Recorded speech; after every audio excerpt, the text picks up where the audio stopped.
Hello, everybody. Welcome back to the L1 show. Today's February 28th, and I immediately forgot the categories. Wait, why did February is gone? It is. Not cool. But it feels like spring, and maybe spring will be coming. We won't get a false spring this year. Feels a little schizophrenic. It doesn't feel like spring. Today's spring. Today you're freezing your butt off. Today's spring. Today's freezing your butt off. All our daffodils have bloomed and are dying now because it's cold again. There's some parable there about going too early. Yeah. Getting too eager. Yeah, I'm really fighting the urge to put more plants outside, but it's not time yet. Don't do it. It's like people who hoard animals, Krista. It's Just actually don't not get any more. good. Yeah. Your love is not good for them at all times. You have to I've temper that. wasted so many packets of kale trying to start them too early. Well, waste is a great lead-in to our first story because, boy, was this a colossal waste. And I think it's pretty clear at this point it was a distraction, right? Otherwise, why 2 weeks afterward or 3 weeks or whatever it's been, my timeline's a little messed up, that we're just like, nah, we don't need to do that. Don't worry about that. You know that thing that we told you was so important that we immediately spent millions of dollars to deal with? Don't worry about that anymore. It's over. U.S. ends its search for The remnants of aerial objects shot down over Alaskan airspace and Lake Huron. Stupid OBS. Hey, there it is. Now you guys can see it. It's fine. You can peek behind the curtain. It's all good. So, according to this, we didn't find anything, but according to the other one, there's some articles that say we didn't find anything, and there are other articles that say we found some debris and it's going to be analyzed, and we'll follow up and let you know. The debris was from I mean, there were multiple balloons. the first one. Yeah. Yeah, they found it for South Carolina. No, the little ones, the little tiny ones, the sedan-sized balloons.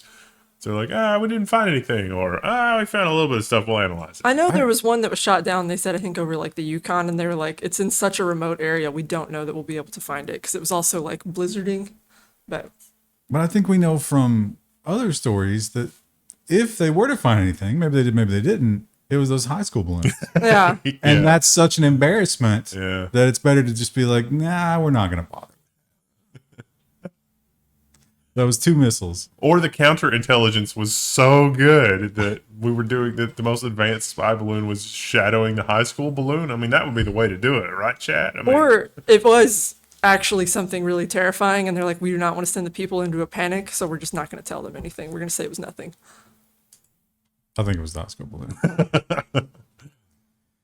And we have a lot of big tech government things that happened this last week, a lot of big Supreme Court stories. But first, let's talk about the FTC, who has now been supercharged and is really, really getting the green light to go after the technology companies. They feel the best way to do that is to bring in the insiders. the FTC launches a technology office to keep up with Silicon Valley giants. Definitely no one with an axe to grind would ever work at one of these companies to chase the big tech companies. They certainly won't get paid the same. So they think that they admitted we don't understand all this stuff. It's moving very quickly. We need somebody in-house to advise us on that. I don't know if they'll have the best advisors. Yeah, well, yeah, your options are you get someone random, or you get someone who used to work at one of those companies and may have ties to it still. And it's like, that's kind of... The revolving door. Yeah. The Supreme Court had a lot of rulings this week. Do we have a Supreme Court block? Because they're like, I don't know, technology. You know, but you know what's not moving really fast? The Supreme Court. They're on a schedule. So we talked about this when it first happened. This was one of the, I love to put in the crazy arrest stories, the abuse of power stories.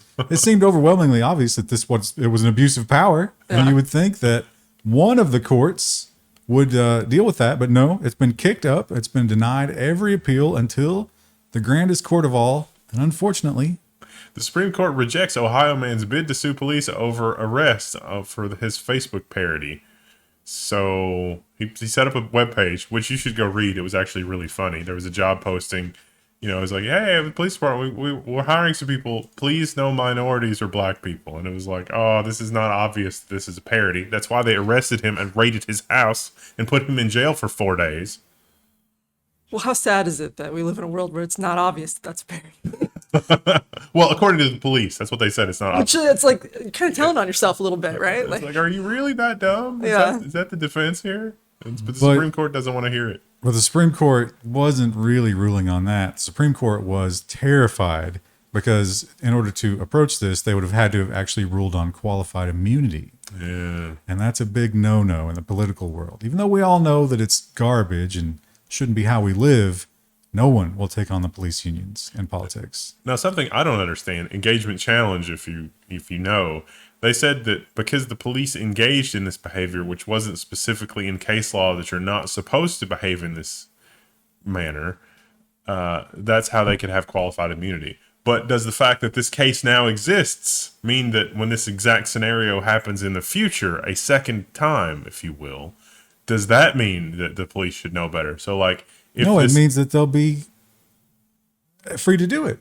Yeah. This is not Either way, case law. that's a precedent. Yeah. so if this guy were to create another parody page and annoy them, they could still raid him and harass him and still have qualified immunity, because it seems like they shouldn't, because now Absolutely. there's case law. I agree with you, but But the case law goes the other way. Yeah, exactly. That's why. And police powers and the Supreme Court, it seems like they're always going to go one way on that, right? It doesn't have to be local police. It can be the highest police in the land. the U.S. Supreme Court snubs Wikipedia bid to challenge NSA surveillance. This was I'm glad that they're using the donation money for these things. It's good. It's good that we can have this transparency. It's like, I wonder if this was challenged by somebody that was surveilled. Wikipedia was in the Snowden leaks. They were surveilled for the IP addresses that were being used to do stuff, even though there's no suspicion of a crime or anything. It's like, we're collecting that data. Why don't we see if we can get something out of it? And the Supreme Court said, no, you can't do this. Which is interesting, though, because before the Snowden leaks, remember this case? The Supreme Court said you can't know that you're being spied on. Remember that? And then the Snowden leaks happened, and I said, well, now we know we're being spied on. And so this is the second time this has come up, and I said, oh, yeah. Just no. forget They- that that's happening. Now, they ruled on that you might know, but it's like fruit of the poisonous tree. You know because of the leak, and that means that you can't know. Mental gymnastics mean here that we're all doomed. Why is common sense so hard? And Article 230 was the big internet battle of, which year was that? The Trump years. And, Every year, probably forever. well, going forward, and they've always said, and they're not going to touch it. It's obviously a huge thing, but this one is basically that, but with a little bit more complexity to it. Google lawyer warns that the internet will be a horror show if it loses the landmark Supreme Court case. Well, the Supreme Court did say, hey, this is a job for Congress. We're not going to touch this one with a 10-foot pole, which is a little surprising. But the stuff that came out of the Supreme Court's opinions on this, because they still published opinions, was really interesting. One of them said, I'm really skeptical that the internet would be a horror show and implode if you lost Section 230, because the human trafficking thing already passed and nothing bad happened with the internet with that. And it's like, whoa. We've covered that on the Level 1 news before. The human trafficking thing definitely had some very serious, very negative side effects, like Backpage shut down, Craigslist classifieds went away, whole bunch of things like that because people didn't want liability. So the case here is that someone from France lost a loved one in a terrorist attack. Was it the bombing? The French terrorist attack. They argue that the people who killed them were radicalized by postings on, was it YouTube? Yeah, it was YouTube because it's Google. Yeah. And because the algorithm served it up to them because they were interested in that kind of material. Because the radicalization happened on YouTube, which ultimately it resulted in death, then Google should be held accountable for that. That's a lot of separation. Yeah. It was the algorithm here was also a big part of the question. It's like, does the algorithm promote this kind of material that it should know better? And that seemed to be what the Supreme Court people were arguing and saying, hey, we asked that this kind of content be banned. Section 230 says, has language in it that suggests some kind of content will be banned, but the Supreme Court said, this is too ambiguous. Congress is going to have to deal with this, which is probably not good in the long run. None of it's probably good in the long run because we have people that can't reason. And you guys remember the CHOP? What was it? I can't remember what the acronym actually stood for. CHOP. The CHOP was the autonomous zone in Seattle. Remember when they took over? Oh, Yeah. They took over Those like are some of the worst gardening plots I've ever seen. they took over a city block and locked it down. It was like, no police here. And it immediately became It's very Les Mis. just murders and horror and rapes. And yeah, it didn't work out ultimately. But there were a lot of people in there, like the business owners, who were like, hey, my business has been put under siege. Why aren't you doing anything? And the cops are like, I don't know. Well, we wanted to find out what was going on. Like, how were those decisions reached? But unfortunately, we can't. Judge slaps sanctions on Seattle for deleting thousands of texts between top officials. We made backups. Then the backups were deleted. And then there were backups of the backups. Those went missing. We don't know what happened to those. So the judge is like, all right, sanctions for everybody. It also seems wild to me that they were doing that over text and not something, like, I don't know, email, phone, in person. Text seems like weirdly informal. Well, I mean, that's how I'd prefer to do it if I were leading it. Yeah, I guess. You're busy, you're doing press conferences all day because people are demanding answers. I don't know. Anyway, we'll never know. I would think your email would be better for that, for It also- official correspondence. In hindsight, it also might be true that texts are the easiest ones to delete. Yeah. Yeah. They probably preferred that because it was unofficial. Doesn't the NSA have a copy of these? I mean, technically. Well, I don't know. They said it was on, I think, like a special server or something because it was government and they had more control over it, which was like, why are we giving them that? I mean, text messages aren't even encrypted. The provider definitely has a copy of those. Considering what we know now, how about we don't make that a possibility anymore? And as we've seen, the Supreme Court, they're not too interested in the privacy debate. They really don't want to get involved in that. They don't really care. They cared when their stuff, remember when their stuff got leaked? Yeah, they didn't like that. They cared suddenly, but now that doesn't seem to have bled over into the usual decisions. So what do? Well, it's the same as the right to repair. The states do it themselves. The raucous battle over Americans' online privacy is landing on states. So this is about state laws to keep data private. But none of these things protect your data as much as your VHS rental records. Those are protected with the force of law in a way that much of your other data is not.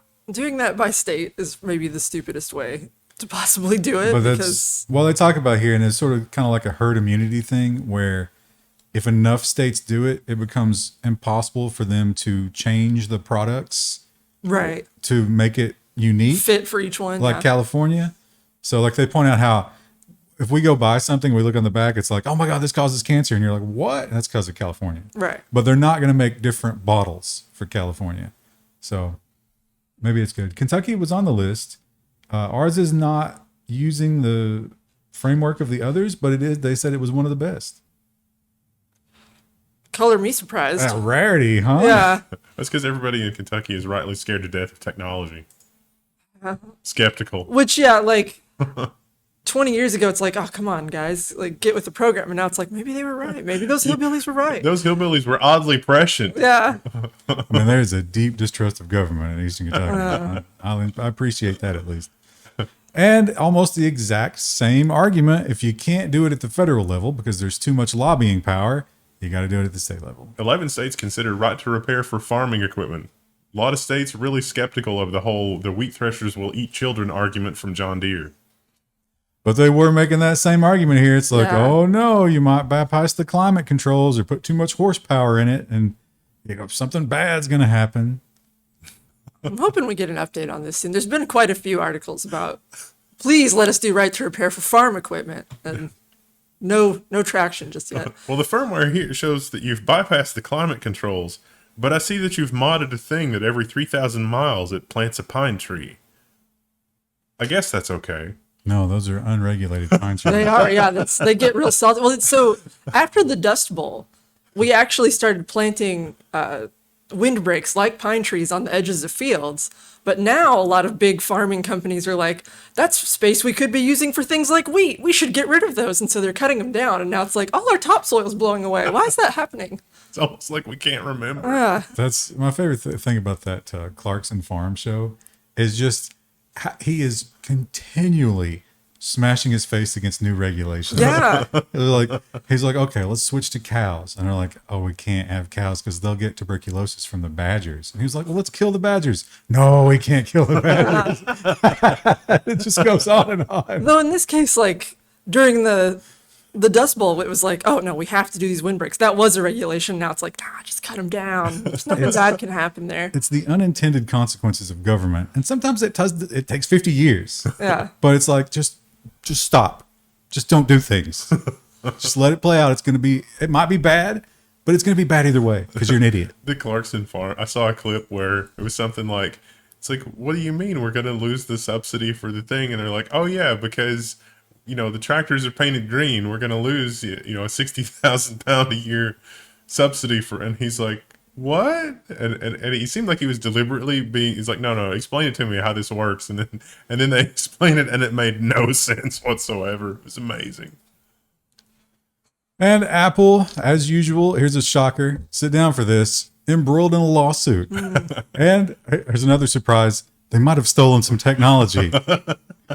As usual, the governments tend to lean toward them when it comes to decision making. Biden won't stop a potential ban on importing Apple watches. Biden upheld an ITC ruling that sets a legal battle for Apple's Watch EKG feature, but don't expect the smartwatches to disappear just yet. So basically, they can still sell them while this is shaking out. But it does seem like they might have grabbed that feature from another technology company. I'm honestly like the transcripts from the Apple versus Qualcomm case, just so many bombshells in that. So many. And no one has really covered it. And of course, the AI saga. I didn't put this one in the AI section because it is about the US copyright system, but we all kind of know how they feel about AI generated anything. Reuters has the headline, AI created images lose US copyrights in test for new technology. So I'm getting these confused. This is the one where, yeah. So this girl used AI to create a graphic novel. So she created images and basically the text for the story. Like the whole thing was AI generated. She got a copyright on it. They granted it. And then they came back and they were like, oh, no. So the story is okay. The layout is okay. But the images themselves, she cannot own. Interesting. It's there is a historical precedent for this. I found out when we incorporated the United States, I guess, foreign authors did not enjoy copyright in the U.S. and that had an interesting effect because foreign works were basically free. Like you could import a book from France and translate it to U.S. A lot of foreign works supplanted the works from American authors. So it had exactly the opposite intended effect. And that's probably what's going to happen here. It's like, oh, we won't give copyright to AI works. And it's like, AI works are going to take over the universe because no copyright. We have a story about that later. Yeah. And Texas is Texas got a huge windfall because of the energy prices and stuff like that. Like they made a ton of extra money. So it's, what are you going to do with it? Fix the grid? Who gets to decide? Not that. I have a feeling someone with the last name of Musk might have had some lobbying here. He might have, This story does have some of Elon's Musk on it, doesn't it? Oh, he might have done stank. some urging, might have promised a few things. Texas is planning to make a huge public investment in space. This article, buried in the middle, is apparently Texas is going to have $188 million budget surplus. And instead of doing something reasonable with that, they're going to make a huge investment in space. Did you enjoy the electrical grid malfunctions, the last year or 2 or 3 or 5? You might not get to watch those launches on TV because your power will be out. But you can step outside, assuming it's not freezing, and you can just see it in the sky. you won't be able to see the big sky in Texas anymore because of all the satellites, but think how cool that'll be for Musk. It's so absurd. Engagement challenge. I mean, do you live in Texas? Is it wrong of us to think of it like that? I mean, it's not necessarily a bad thing to invest some of that money in space, but like they have other fish to fry, it seems like.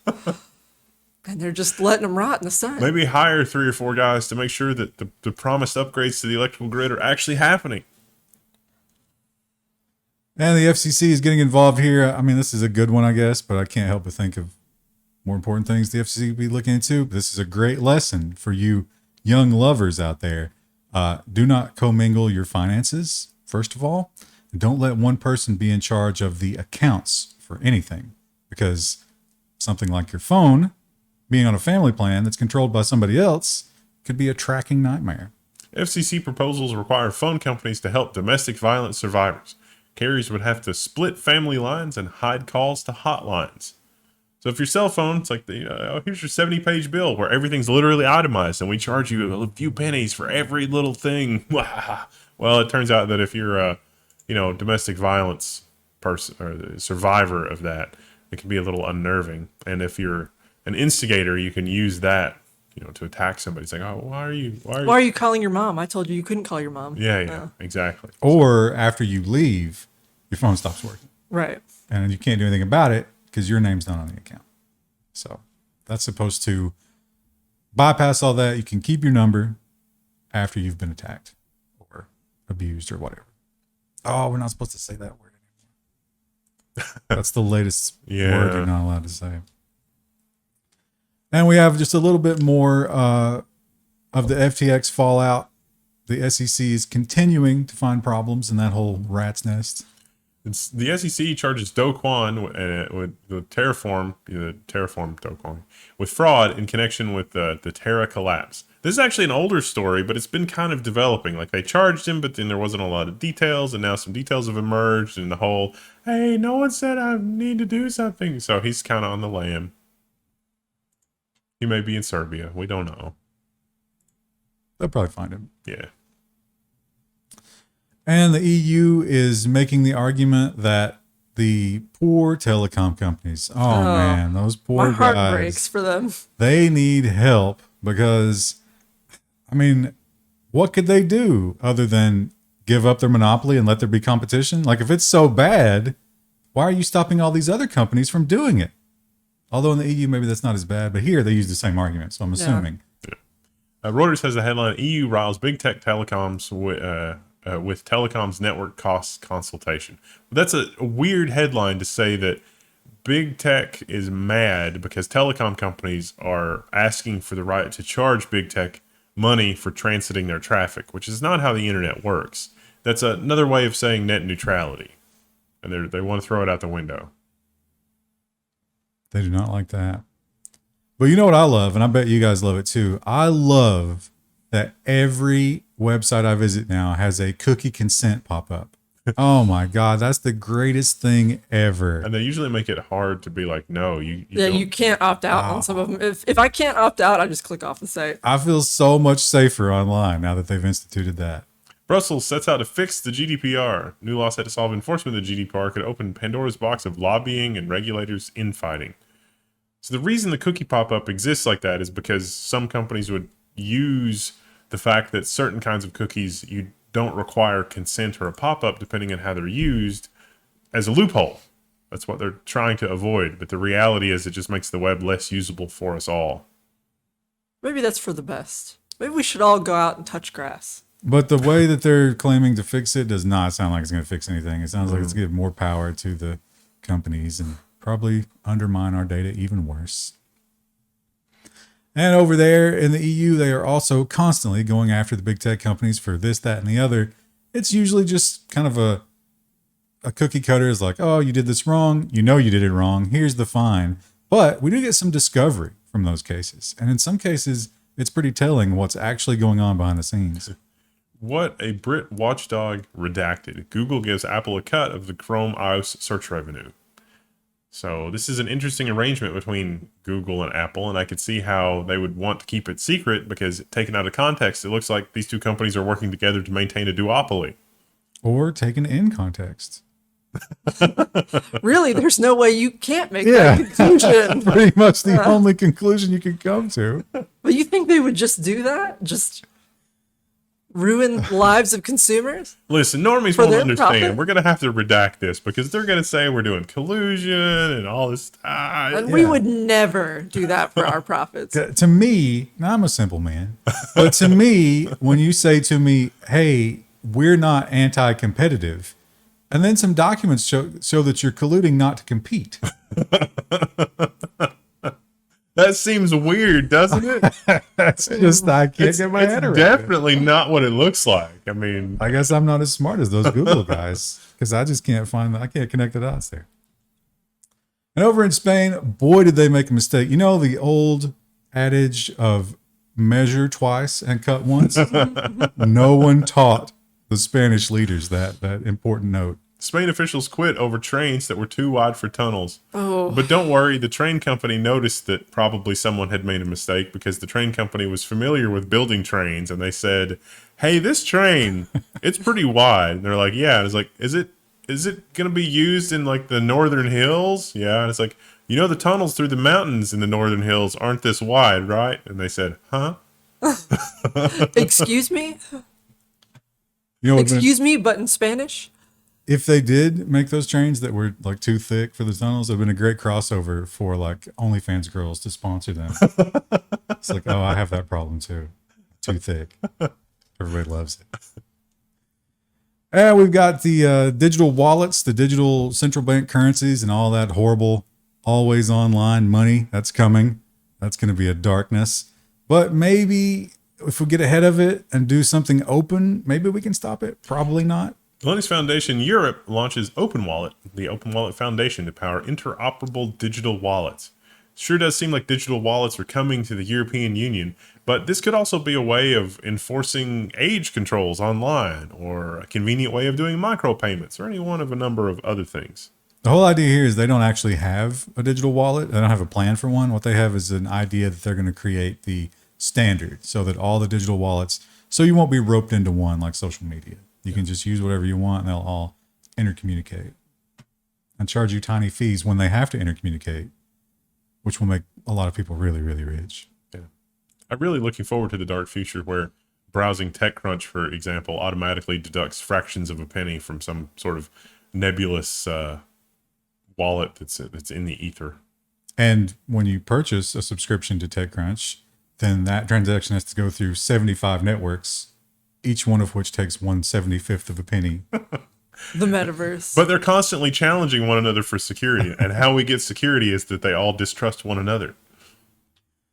You know, all these EU leaders and the US leaders too, we're even further behind. But if you're one of them, you have to ask yourself, like, I've been doing this for, you know, a decade or more now.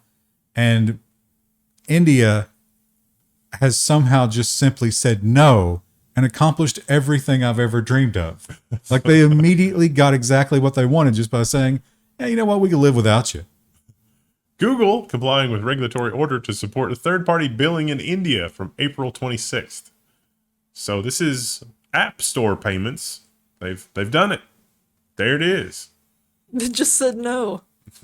It's funny because we should have put a story in here about Canada, because if you do Google searches in Canada and you get a news story and the results, it's just like, oh, this is blocked because Canada. That's definitely in there. Oh, okay. And China has also kind of in a different way also said no, said we're not doing that. China tells big tech companies not to offer ChatGPT services. Because ChatGPT is out of control and it has some really uncomfortable truths sometimes that the Communist Party cannot tolerate getting through. You can't really control ChatGPT. The training wheels are not working. And the Chinese also are looking at their long-term plans in terms of, obviously, we're not going to give them anything. I mean, if it's just escalating further because now they're offering aid to Russia. And it's like, oh, okay. You're never getting chips. So what are you going to do? Top Chinese scientists sketch out a plan to thwart U.S. chip curbs. It's not going well. Yeah, this is a Bloomberg News paywall alternative. I read a less happy version of this article that also suggested that they were going to sow disinformation to make all the people seeking federal CHIPS Act money at each other's throats, which we do have another story on, but not the Chinese involvement in that. Just that they would participate in the chaos there, if you will. Recently, Google said that they were going to commit to safety of their app store, which is not known for safety. I would say maybe it's known for the opposite of safety. But they said, hey, don't worry, we're going to do these nutrition labels. And then at a glance, you can see if these apps are going to do anything nefarious.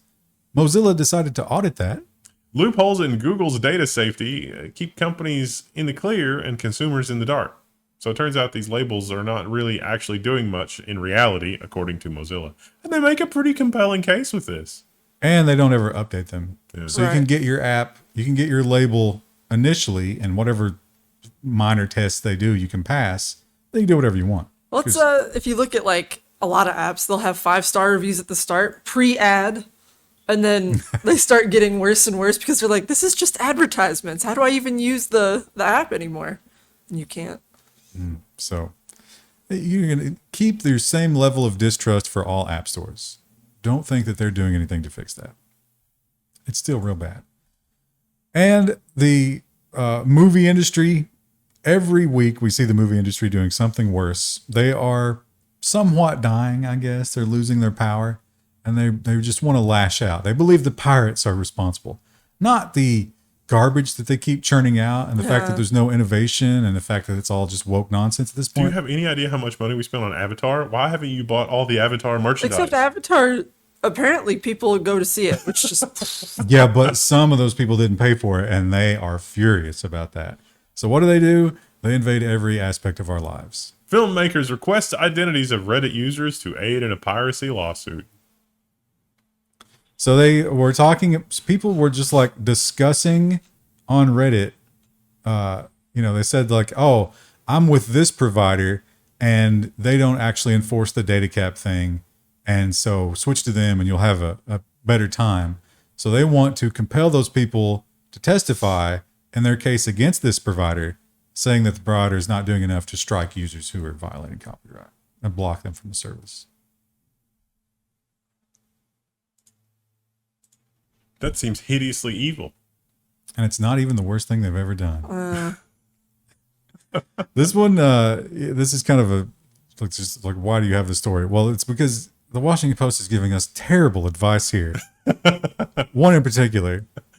Let's bust these 4 myths of digital privacy and security by the Washington Post. So the one that really stands out. You have to get to continue reading. You're scrolling through celebrity gossip news now. There's a button. Yeah. On mobile, there's another button that's almost on top of that. It's like open in the app. Oh.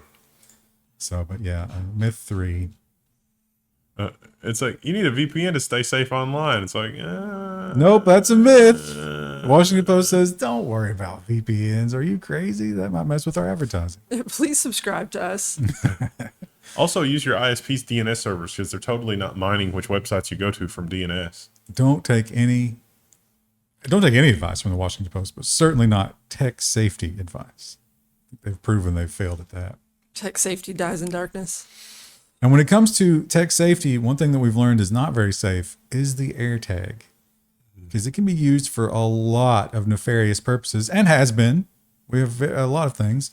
Well, Tile is a copycat product, and they say when they came out the gate, they were like, yeah, we're going to put safeguards in place there that's going to stop that. But a lot of their customers are like, I don't know, we kind of like it because we're using it for like security tags and stuff like that.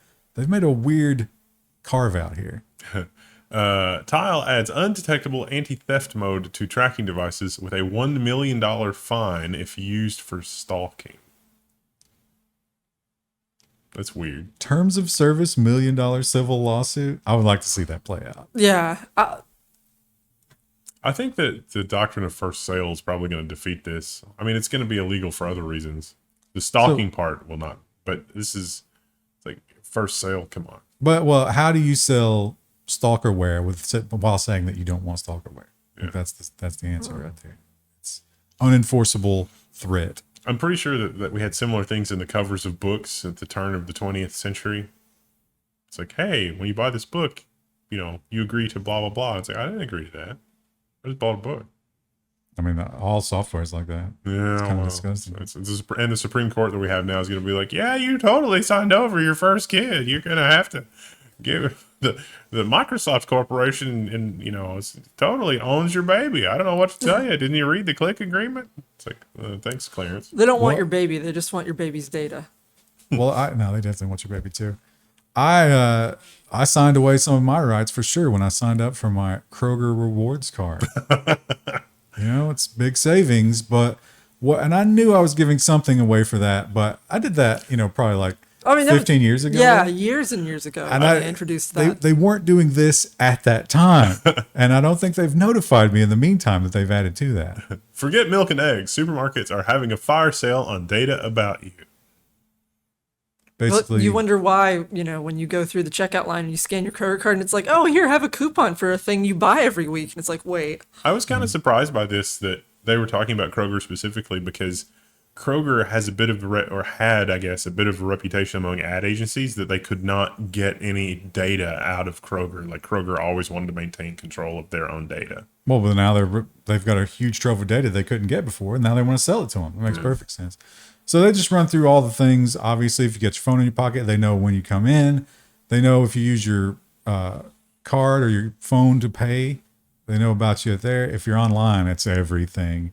Purchase history, health information, because, hey, Kroger's got a pharmacy. Yeah. Now, and an actual doctor's office, too, in some of them. The other thing to keep in mind with this is that, like, the grocery store surveillance system is not like the old school closed circuit TV of yesteryear. There are at the very least, I'm not sure about Kroger, but there are at the very least pilot programs that use very high resolution cameras in an ungodly number of them to say this patron is looking at this product on this shelf and they lingered here for this long. And grocery chains are selling that to, Unilever and Kellogg's and, everybody else once they've collected that data. And sometimes it's anonymized, but it doesn't, not necessarily. They may be able to identify you by your car, by your license plate, by other information. You don't know the extent to which that data is being collected. And it's probably deeper than you realize. Oh, yeah. They just from what you buy, like they know what they expect you to buy. Like the personalized coupons. Yeah. It's like, yeah, okay, I do want this coupon. And this person buys yogurt every week. They're going to want a coupon for yogurt. So you do save a little money, but I like to believe, I used to like to believe that it's like, well, that doesn't really affect me because like, I'm not going to consume their advertising. I'm not going to be affected by their manipulations. But after all these years, I've learned it's like, oh, I am affected by that. Well, and especially for like grocery stores. You can't not shop for groceries. Yeah. You can't opt out of that. Well, I guess you could try to do it all yourself.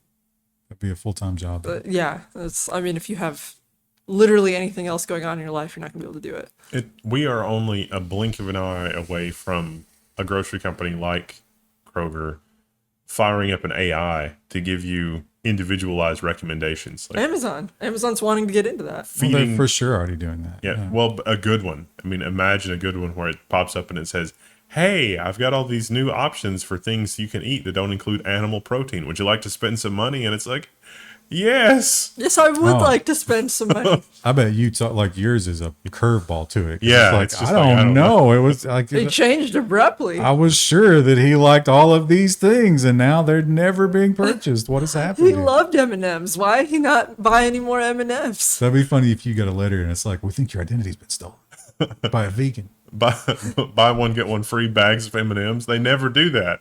It's the algorithm running an experiment on me. Please eat the sugar again. Please take the sugar pills. That was the beginning of the security section. In case you didn't notice, that was the surveillance privacy portion of the security section. Only had one story this week. Well, let's move on to all the various hacks and leaks. 2 data centers used by major tech firms have been hacked.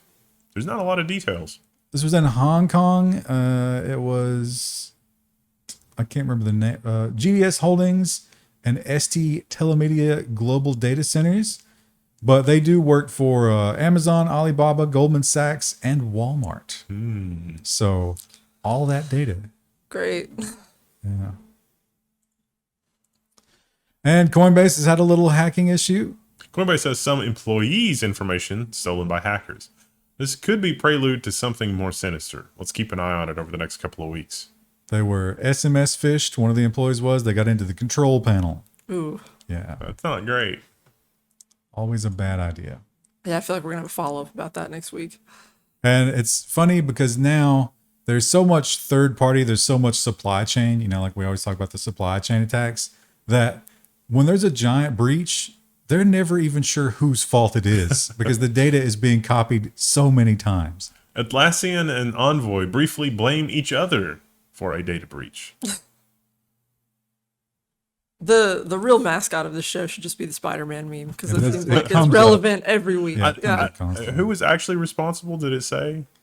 I don't think they got to the bottom of it yet. Yeah, I know. It's just. It's just Let's agree not to blame each other Yeah. until we figure out who to blame. keep sending people back and forth until they get tired and go away. And GoDaddy, now a lot of the breaches this week were unique because they weren't just breaches, but they found out they were like, oh, they've been here for a long time. Yeah. It's like, oh, hackers stole source code and installed malware in a multi-year breach. Ugh. Well, this is not news to anybody that's ever used GoDaddy for hosting. Lots of weird, mysterious things have happened if you've used GoDaddy for hosting. And people don't even believe me. It's like, hey, something bad is eventually going to happen if you do this. I mean, it might not happen today or tomorrow, but it will happen eventually. It's like, let's just put our NAS naked on the internet. Okay, well, good luck with that. It might not be bad today or tomorrow, but it will be bad eventually. And these guys had a lot of self-control. So instead of like dumping the data or ransomwaring or whatever, they just very, very slowly identified a lot of domains that were dormant and changed the advertising pages from GoDaddy advertising pages to their own advertising pages. So that was the long con right there. And it worked for quite a while. The military has special, like we were just talking about Seattle. It's like, well, you've got a special server and you've abused the privilege. So maybe you shouldn't get one. Now, you say the Pentagon, maybe they definitely should have one because we have all this, you know, it needs to be secret. But they got hit by the old set up on the cloud and set up incorrectly problem. Sensitive U.S. military emails spill online, 3 terabytes worth. This was configured in Azure's government cloud service incorrectly without a password. So Is Big there some oops. contractor who's just like in panic mode right now? Probably, yeah. this was not classified information because classified information is not allowed on the cloud. Thank God. Nah. I'm sure somebody's trying to change that A already. lot of sensitive info, though. It was the civilian database. Yeah. So if you're a civilian contractor for the Pentagon, And if you've applied for a security clearance, which is a lot of information, Yeah. it's they go deep. They put on the big latex glove and they go deep for those security clearances, which is funny because it's like, oh, we got to do a security clearance. We can't have you leaking anything. Oops. and yet here we are. That's a bit of a treasure trove, though, for, if you're in the party and you're looking for classified information and somebody with security clearance to take the fall, this is a great treasure trove of information. You say the party, you mean the Communist Party. Yeah. Yeah.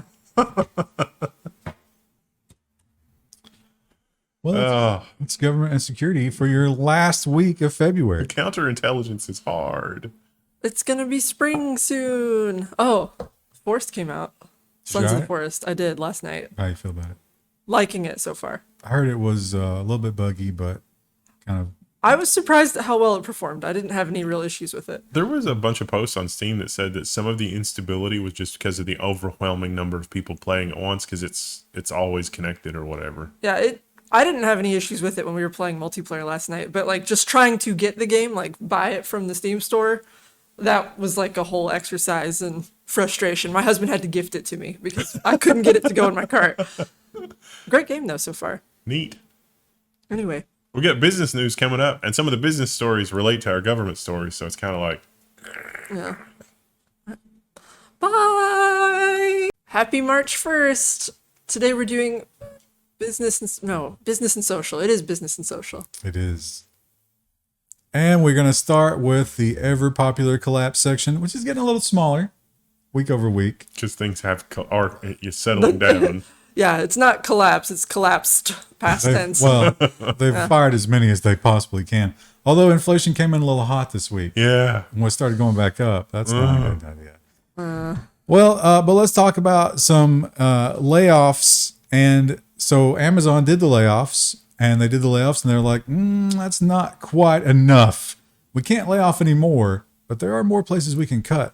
After layoffs, some Amazon employees may face pay reductions due to slump in shares. This is going to be a pattern going forward. A lot of very low employee morale. Woo! It's funny that one of the things that you constantly see, the reason that the press There's the emergency collapse vehicle. Amazon warehouse fire. I don't know if they can hear it, but it's Collapse very ladder loud. number 2. I think they'll be able to hear that. Yeah. Let's just give it a moment. Let's take a moment of silence for the Amazon executives. Is it only the executives, or is that for low-level employees as well? I think actually we made this joke once before, but it's actually a moment of sirens. So yeah, the way we find out about these things, and Amazon's not the only company to have done it, is the training documents. So manage the stress if you're a manager and you get the document. And it's like, here's how you crush someone's dreams. You're going to have to do that hundreds of times over the next week. Just prepare yourself for that. It's a correction. Let's hope.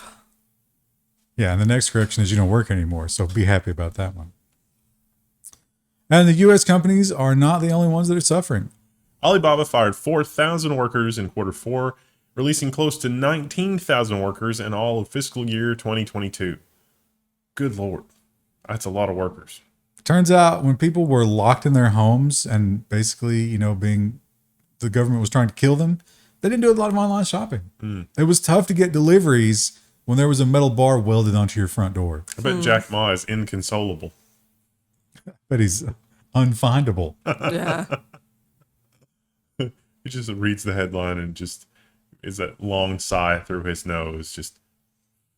And the interest rate has gone up, which has been has slowed down the mortgage market quite a bit. Probably had something to do with this. DocuSign to lay off 10% of its workforce, or about 700 employees. How does DocuSign take 7,000 people to run? Did we do this story last week, or is this another round of layoffs? Oh, see, I did not. I wasn't sure what you did last week because I didn't read them all. So Okay. there might be some repeats. Okay, I thought we got them all, but maybe this might be. This an was old one. February 16th. Oh, yeah, Okay. so that might be it. So it's not another 10%, but it's the old 10%. We just Still wanted- not great. We just wanted to reinforce that for you. Make sure you remember. Again, like when Facebook bought Instagram, it was 13 people and it was $1 billion. You could run DocuSign with 13 people. The 13 people that were running Instagram, have those people run DocuSign. You don't need the other 6,000 people. It's fine. I do wonder. I mean, I could see having a slightly larger team for some stuff, but like thousands of people? There's going to be a lot of support Yeah. because you're going to have real estate agents who are just lost. Can't handle it, and yeah. Can't do it. And plus, everybody buys houses. So you're going to have people that are confused. And Does this mean that we could start a DocuSign competitor that's just like 4 people and it's just, you know? that depends on how many lobby dollars you have. Yeah. And the old crypto world still shedding some unnecessary fat. Polygon Labs, that's the Ethereum one, right? Cuts 20% of its workforce, almost 100 jobs. Honestly, I don't know what they do. I don't keep up with the whole. There's so many. I see crypto, I just tune out. There's so much crypto collapse and continued collapsing. And here's a company, and here's the big problem with this company. They sell a service that doesn't use satellites, and now there's services that do use satellites that do the same thing better. Wireless ISP Starry is filing for bankruptcy. So they're going to continue to serve their 5 core markets, but they had trouble expanding and finding profitability. Also, the spectrum here is unlicensed, so it's hard to get density. There are lots of things that can interfere with it. It can work fine today and not tomorrow. Wireless ISPs are tough to do. At least with satellite, you have spectrum that's yours. Now imagine this world. Imagine that you were such a visionary. You saw the horizon and you said, you know what? I think Terra/Luna is fraud. I'm going to short the bejesus out of that and I'm going to make a ton of money. And you did. And then you stored all that money in FTX. Ooh. Galois? Galois, I would say. Galois Capital, which shorted the crypto fraud Terra, can't avoid the contagion of FTX. Where's Larry David when you need him? The new hotness is, the new blockchain is going to be ChatGPT AI. Like that's going to be the new buzzword that you see in all the investment firms. Chain GPT. We should trademark that Oh, right yeah. now. We have a hot new investment opportunity using Chain GPT. What does it do? Sign me up. What does it do? You don't need to know that. You just need to hear that it's Chain GPT. Get it? It serves global markets and provides a return on your investment. We have to come up with more buzzwords than that. We'll have to say that it's something to do with the climate and empowers certain groups. I don't know. We'll punch it up. It'll be good by the time we're done. We'll let ChatGPT write the description. That's great, yeah. And you know what? If we need some robots to write this, I know where we can find some, because this is maybe the saddest of all the collapse layoff stories. Alphabet reportedly lays off robots that clean the cafeterias in an article that conjures visions of Mo from Wall-E. They didn't survive the budget cuts. They were supposed to just pick up stuff that people dropped, think glorified Roombas, but they're going away. Probably turns out they're pretty expensive to keep charged and or maintained. Yeah. And they probably didn't work that well. Yeah, probably not. They were probably... And also they sort of encourage the worst behavior. It's like when you go in a public toilet and you see what's happened in there, and it's like, oh, don't worry about it. We got a robot to automatically clean this. No, it's encouraging the worst in Well, humanity. it's thinking like a cafeteria. It's like, it doesn't take that much to pick up your trash and throw it in the trash can. And yet every time I go to like a mall or something, the tables are always just covered in garbage. And it's like, I don't... That's because previously there was garbage in the seats. Oh. Although I got to admit, imagine how much fun it would be. Like you see the robot coming over and you just throw an apple core in the floor and you sit there, yeah, like a cat. Yeah. That could be fun. Yeah. And FTX, that whole thing is going on. I read that the judge is getting a little bit impatient with him not following his don't use the internet rules. Good grief. And what we're finding out now is the depth and breadth of those political donations. Sam Bankman-Fried, former FTX CEO, used straw donors to influence the 2022 election, a court filing says. You dig into it, and they're accusing him of a lot of stuff here. Some of the stuff that they seem to be accusing him of is right up to and may include the people that he's donating to being in on this. So, hey, I'm going to give you millions of dollars. Wink, wink, nudge, nudge.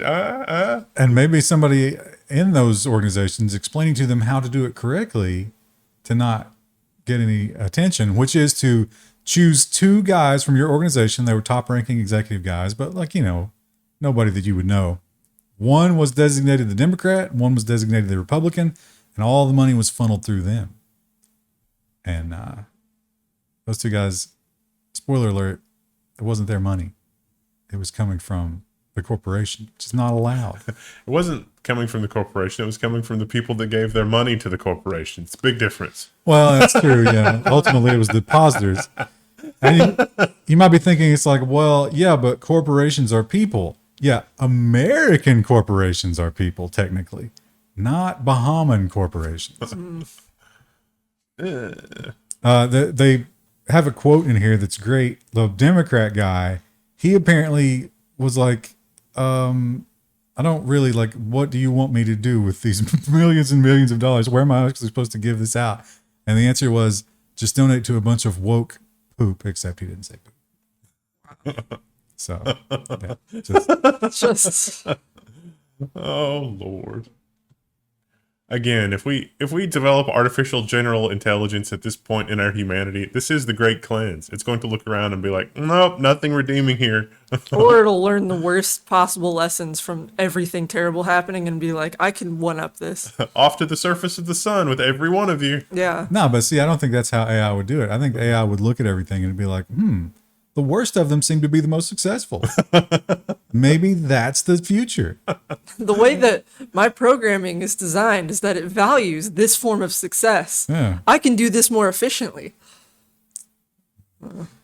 Well, the real world economy is definitely feeling this hit. It's not just in crypto. It's not just in the stock market. China's Lenovo posts the worst revenue fall in 14 years as PC demand slumps. That's the headline from Reuters. I'll have you know, Lenovo #1 still among PC sales, even with all that. So imagine how bad it is for the other ones. Yeah. And over in the UK, they got a bit of a shortage of workers. It seems like a lot of the social programs and like the, you don't have to work anymore rules they set up during the pandemic. People really like those. They're not looking to stop. The Guardian has the article UK, quote unquote, barking up the wrong tree, unquote, trying to get over 50s back to work, a report finds. I actually read part of the report, and the Guardian, at least I'm pretty sure this is the same article that I read. It doesn't mention why. I mean, some people that are retired, it's like, oh, they're retired. The article strongly implies like, oh, they're retired. But engagement challenge, it seemed to me to be the case from the report that what happens is you're only allowed to contribute is a little over £1 million to your retirement account. And then after that, you're taxed pretty hard. So if you're over 50 and you've reached that magic number in your retirement account, it doesn't pay to keep working. Like, you're going to have such a tax liability by the time you stop working and start taking out stuff from your retirement that it will severely negatively impact your retirement account. So you're putting people in an impossible situation. It's like, oh, you should come back to work. There probably are people that want to come back to work, but if it put my £1 million retirement in jeopardy, I'm not doing that.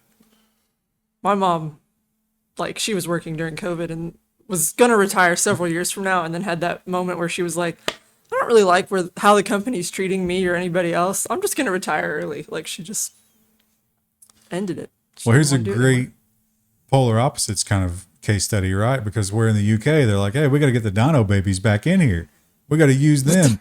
And Minnesota was like, I got a better idea. Minnesota pushed to relax child labor laws. Is this the one with the video of the kid in the slaughterhouse, or is that a different video? Or is that a different article? Well, that's where they got in trouble. Was that in Nonsense? It might have been in Nonsense. I remember seeing that story. Was that this week? But yeah, they definitely got caught using children in the slaughterhouse. That was illegal. So Minnesota was like, we got to change those laws, right? Which Wisconsin pushed to move it down to 14, I think. Yeah. Was it last year, the year before? This is just a trend. They were saying 16 or 17. That's where it starts, and then it'll keep going.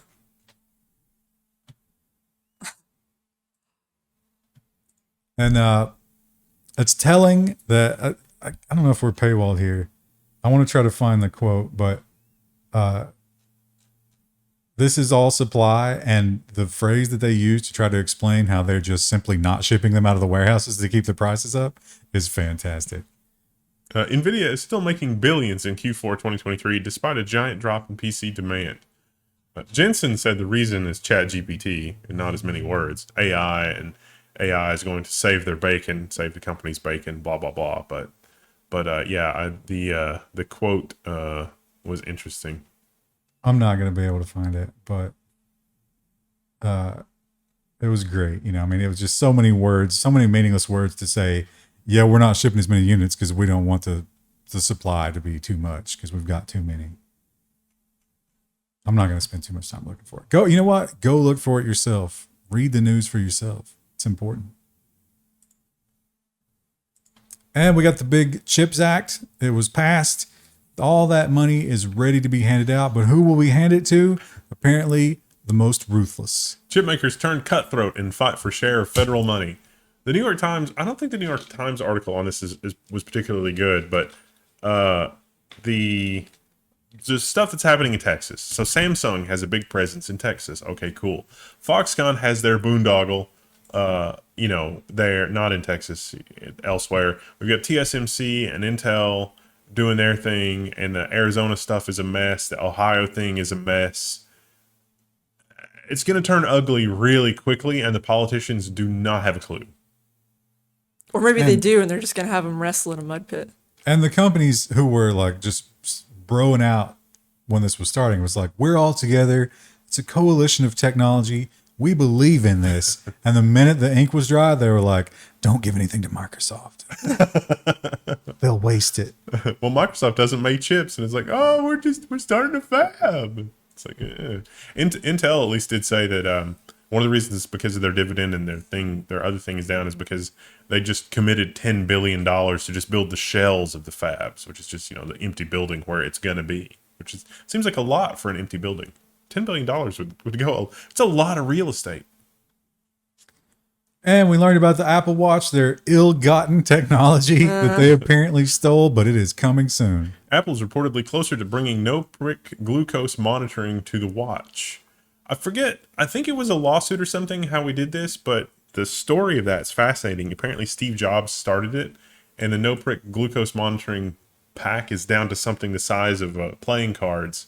They've got it to where it'll strap to your arm, and it can see through your skin and do spectral analysis of your skin to figure out the glucose level, which is fascinating. That just sounds like magic when you describe it that way. Yeah, it really does. They did it they created a startup company that was actually funded by Apple. So this may be one of the rare cases where Apple actually invented something.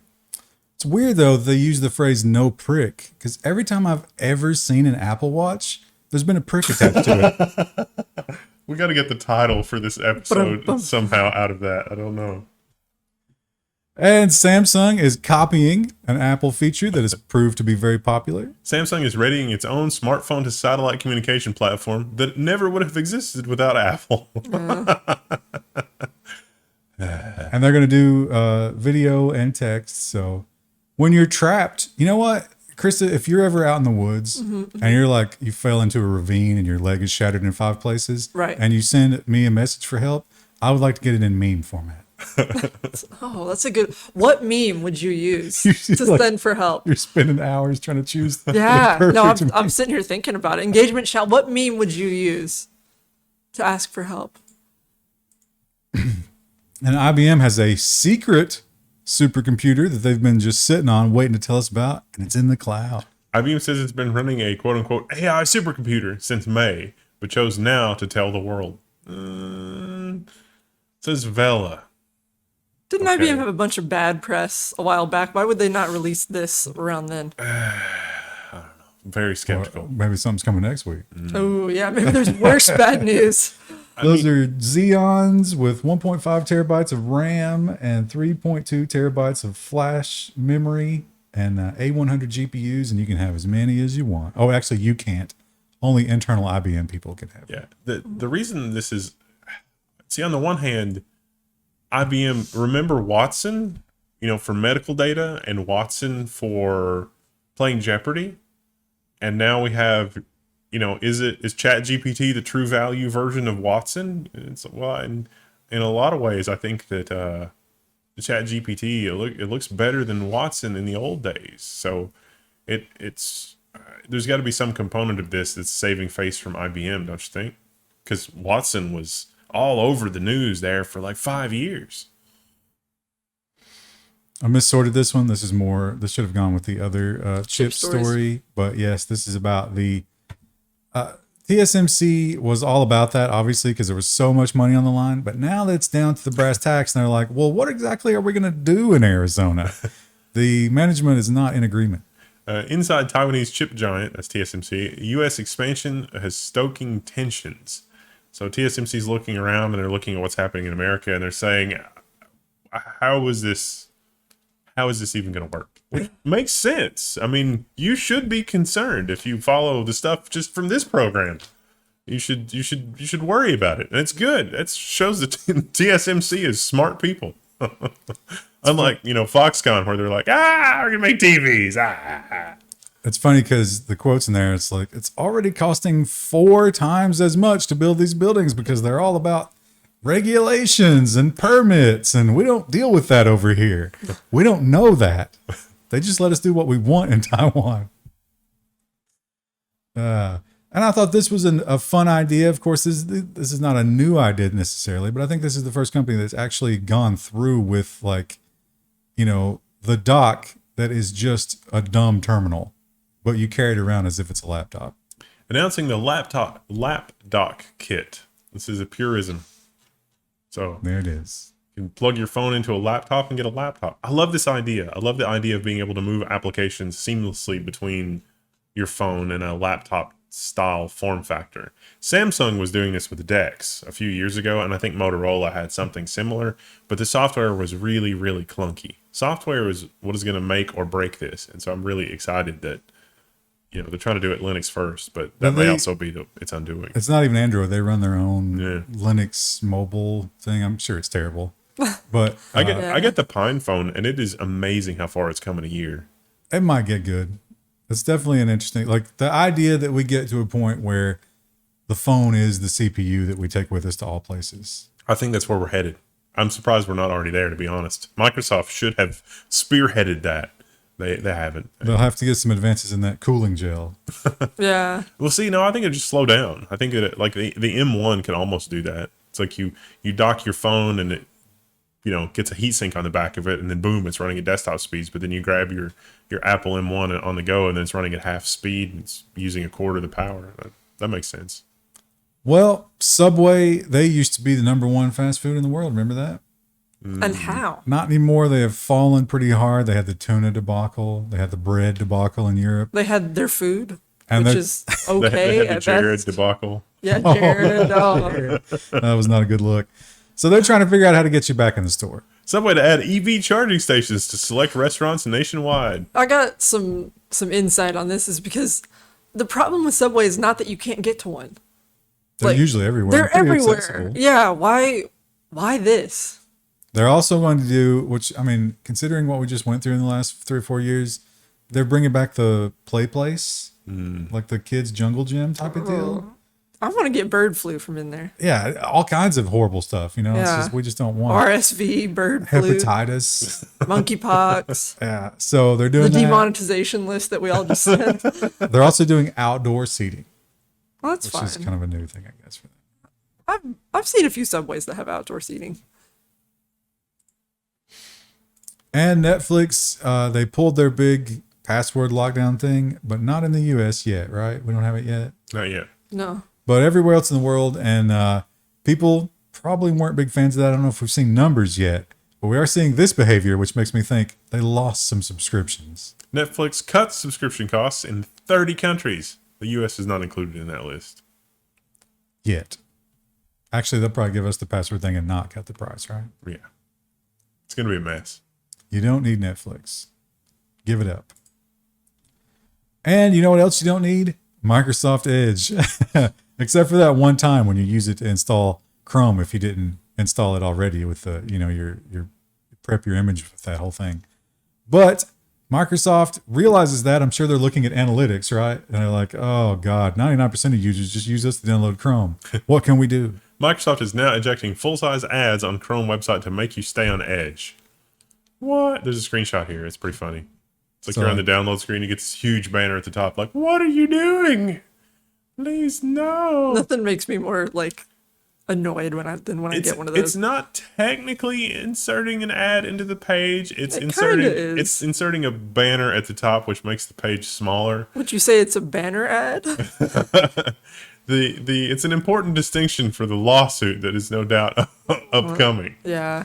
So obviously Google does the same thing, and they do report here that Microsoft, now that they've been called out on this, it's only in the beta build. Of course. It was in the other builds. They have revised that. Let's see if anyone notices. Oh, they did. Quick, hit the kill switch. Turn it off. But the fact that it's still in the beta build means that there's a world where they're like, yeah, we can put that back. Just wait. Yeah. Just wait till they forget about the balloons. Yeah, just like the start menu. It's like, oh, the start menu's awful, which is getting all these ads and useless search results. Just give it some time. And Microsoft, oh, do they desperately want Activision Blizzard? Oh, they're dying for it. And Why? It's like they're holding sand and they see it running out and they're like, what can we do? So they're cutting deals with everybody to try to prove that they're not monopolizing this market. Microsoft inks an NVIDIA game deal. This is another 10-year deal to assuage regulators over Activision merger. This is wacky. Did I sort this correctly? I did not, but I'm sure. Yes, I missed it by one. We'll just do a quick resort there. Microsoft signs a 10-year deal to bring future Xbox games, including Call of Duty, to Nintendo. They the Twitter campaign, the Twitter ad campaign for this was just offensive. Like, Microsoft and Nintendo together at last. And it's like, Is that an unholy alliance? I don't know if That's I the want alliance we needed. yeah, nuts and gum together at last. that. They also Toothpaste and orange juice. they pointed out that the current Nintendo offering is probably not got the horsepower for Call of Duty. Yeah. So they've kind of leaked that Nintendo is coming out with a new, more powerful console. Of course. Meanwhile, Nintendo's trying to get more people to say, please play on it. You know what would be cool to come out of that? Is if you could stream games from your Xbox to your Switch. Yeah, That would be a good demonstration to regulators that you're not anti-competitive, because we should have already had that. And it probably isn't even bad for them because that still encourages you to buy both. Yeah. Well, Microsoft is wanting to, they're not necessarily getting into the blockchain, but they want to enable you to get into the blockchain. Microsoft an anchor partner to offer blockchain node infrastructure service. This was a customer that showed up to Microsoft and said, hey, can we get a deal on computers that are organized this way? And Microsoft said, we'll take your money. They'll spin those nodes right up, and then when you don't put a password on it, you can lose everything. Yay. And Microsoft had a little bit of a faux pas this week. If you got some extra emails, this might have been the reason why. Microsoft's Outlook spam filters are broken right now for many. And this article is a lot of words to say that they basically didn't do any testing after an update. Ooh. Imagine that from Microsoft. They fired their entire QC department except for one person. Yeah, this article also reads like it could be written by ChatGPT, and the prompt was Microsoft didn't fix their spam or didn't test their spam filters. I need a 500-word essay on that, and it just. And Microsoft, when they rolled out Windows 11, they had the old TPM requirement as well as some other requirements, and there was a lot of backlash from that. Plus, people immediately figured out how to get past their protections on it. So you can do that now, but they're still a little pissy about it. Microsoft has slapped a watermark on unsupported PCs where you installed Windows 11 even though you were told not to. It's like, let me just override that. It's like, you overwrote it, huh? You get a watermark. Pro tip, if you're a game developer, don't put anything important in the bottom right corner.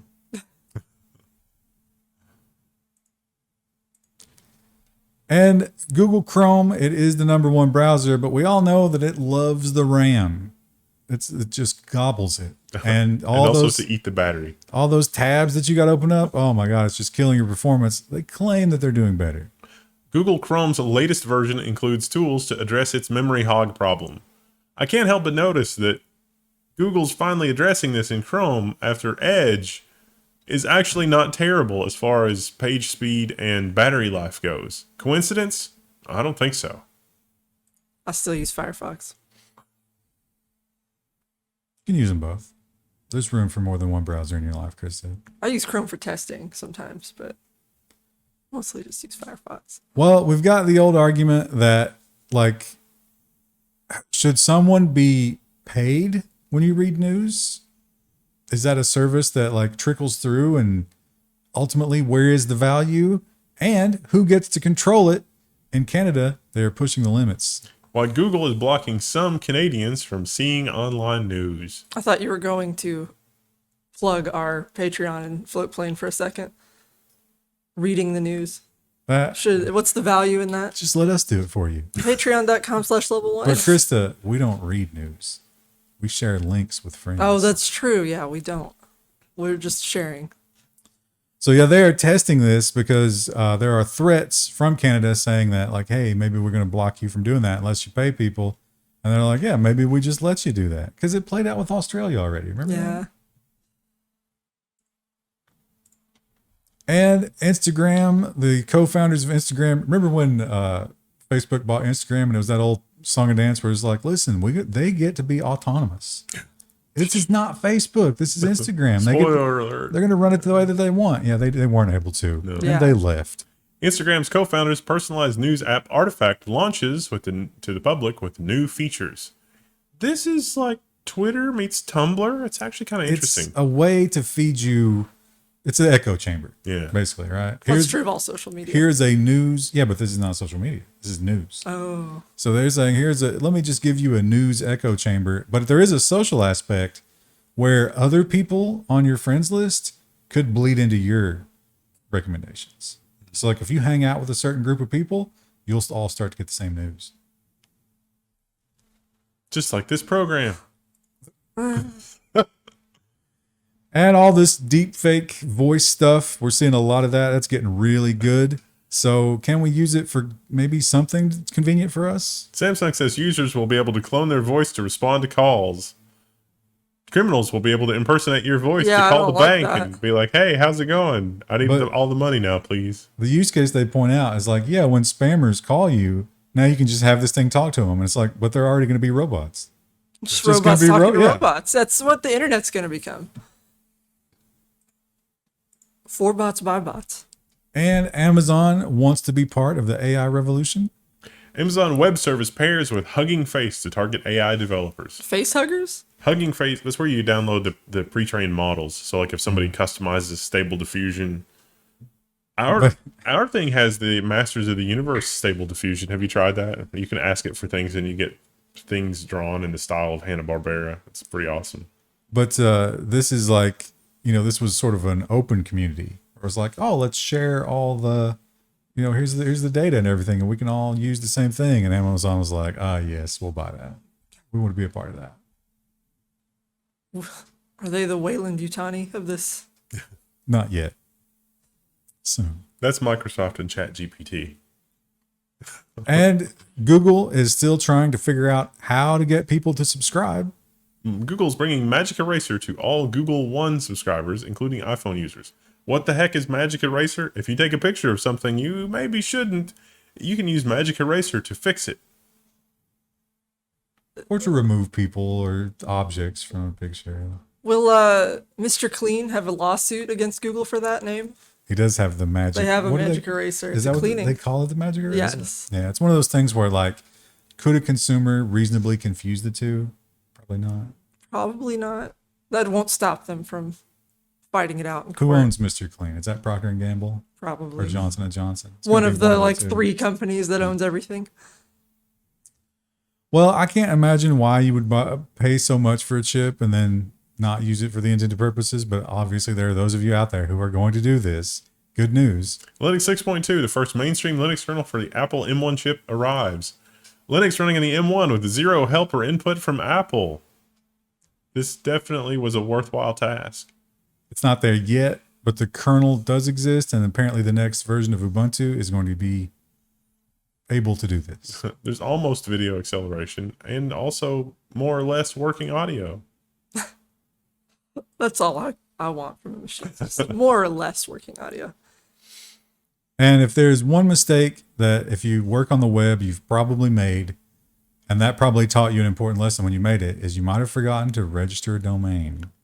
That will get bad real quick, and you'll be amazed how quickly somebody will whip that right up, buy it out from under you. Disney's Hotstar suffers outage in apparent domain renewal mess. Oops. And that was during a major cricket game, and this was in India, because Hotstar is their Indian version, and people were not excited about that.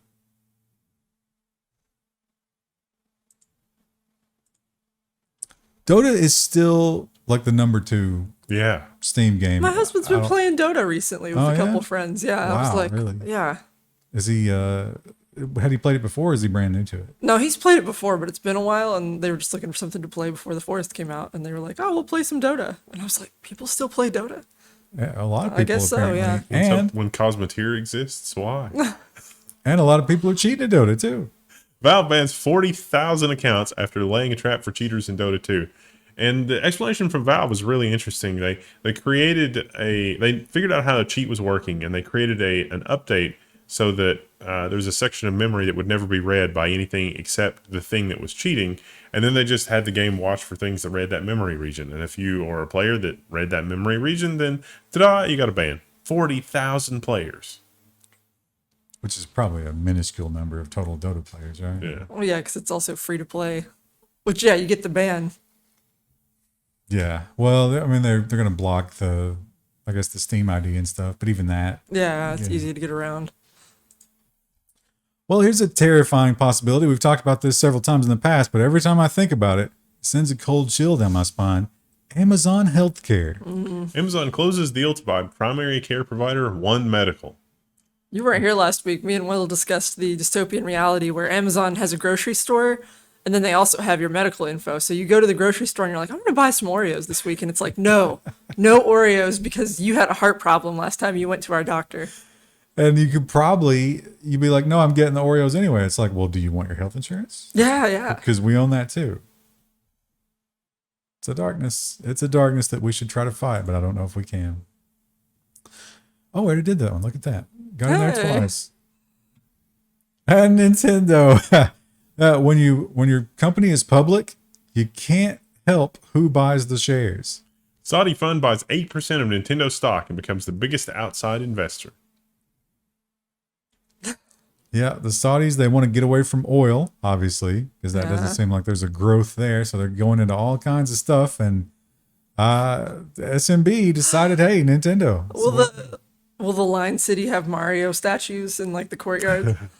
Well, they pointed out how Epic was supposed to be like the official gaming thing for the Line City. Oh, right. And there was so much backlash, they've now backed out of that. But Nintendo didn't do anything wrong here. Yeah, they just got bought. Yeah. Public shares.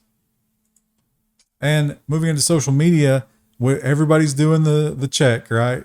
Everybody laughed at Elon Musk, and it was a terrible thing to do. I mean, it's a horrible policy. But everybody else, all the other social media companies, was like, oh, okay. Tumblr did it as a joke, and it still worked. Tumblr iOS revenue increased 125% since launching its parody of paid verification. Wow. It's the blue check, but they're just like, we're having fun with it. It doesn't mean anything. But if you want to be, tongue in cheek, and everybody was like, I'm dying to do that. Money means nothing to me. And Meta, I didn't put this in the collapse section because we had such a small social media section, but this is very much collapse. Yeah. Meta prepares for more job cuts to downsize about 1,000 more people and major business overhaul. So this article touches on the whole Mark Zuckerberg performance review and how a lot of people got subpar performance reviews, and they're just gearing up to let everybody go, quote unquote, for cause. And they are also getting on the badge bandwagon. The Facebook announces a $12 a month Meta verified subscription service. How did we not think of this before? Does it take Elon Musk doing this that we can also do this? I think like they announced this last week, but we didn't have any details, and now we have a little bit of detail. I love the admission here. It's like, well, okay, you're giving me a bullet list of features, but in that list of features, you're telling me that I can't currently do this at all. And that is actually talk to a human being. That's one of the perks. Woohoo! We won't just ignore you when someone steals your account. That's usually what they do. I'm dreading the day that the marketplace goes behind a paid subscription, because then I have to go back to Craigslist. I could see that. Or they'll start taking a cut. Yeah. And this is kind of more along the same line, but Zuckerberg has apparently transitioned back to his old persona, the dark Zuck. The Byte has the headline, Lord have mercy on Facebook as Zuck goes back to that old Zuck. Look out, Facebook, OG Zuck has returned. He's covered in I sunscreen. thought this was weird because multiple headlines or multiple sites referred to it as OG Zuck, but apparently that was a self-reference. Oh. Yeah, when I think of the term original gangsta, Mark Zuckerberg does not come to mind. So wait, does that mean Facebook's going to turn back into hot or not? It means, no, he's back to his like ruthless performance reviews. Like if you see him coming, you're in trouble because he's not happy with your work and he's going to give you a performance review. All the performance reviews that are coming back now are all terrible as a way to set up the next phase of shrinkage. And the metaverse itself, man, how amazing is it how quickly we went from metaverse as the hot thing to ChatGPT as the hot thing. You got to put all of them in your investor pitch, though. All those keywords. But I think metaverse is done now. No. I think you can stick a fork in it, and Tencent is the first rat off that ship. Tencent scraps its plans for VR hardware as metaverse bet falters, according to sources. And this is a Reuters article. This is actually a pretty well put together Reuters article. It says, from Tencent's point of view, it seems like, hey, we've got to tighten our belts. We can't spend a lot of money on stuff. The metaverse is not going to make any money anytime soon. We got to pull out. We got to focus on the things that are making money, or at least keeping us afloat. So things people will actually use, in other words. And if you think, hey, if we can get rid of the metaverse, can we get rid of the Bored Apes? Can we say goodbye to NFTs? Not quite yet.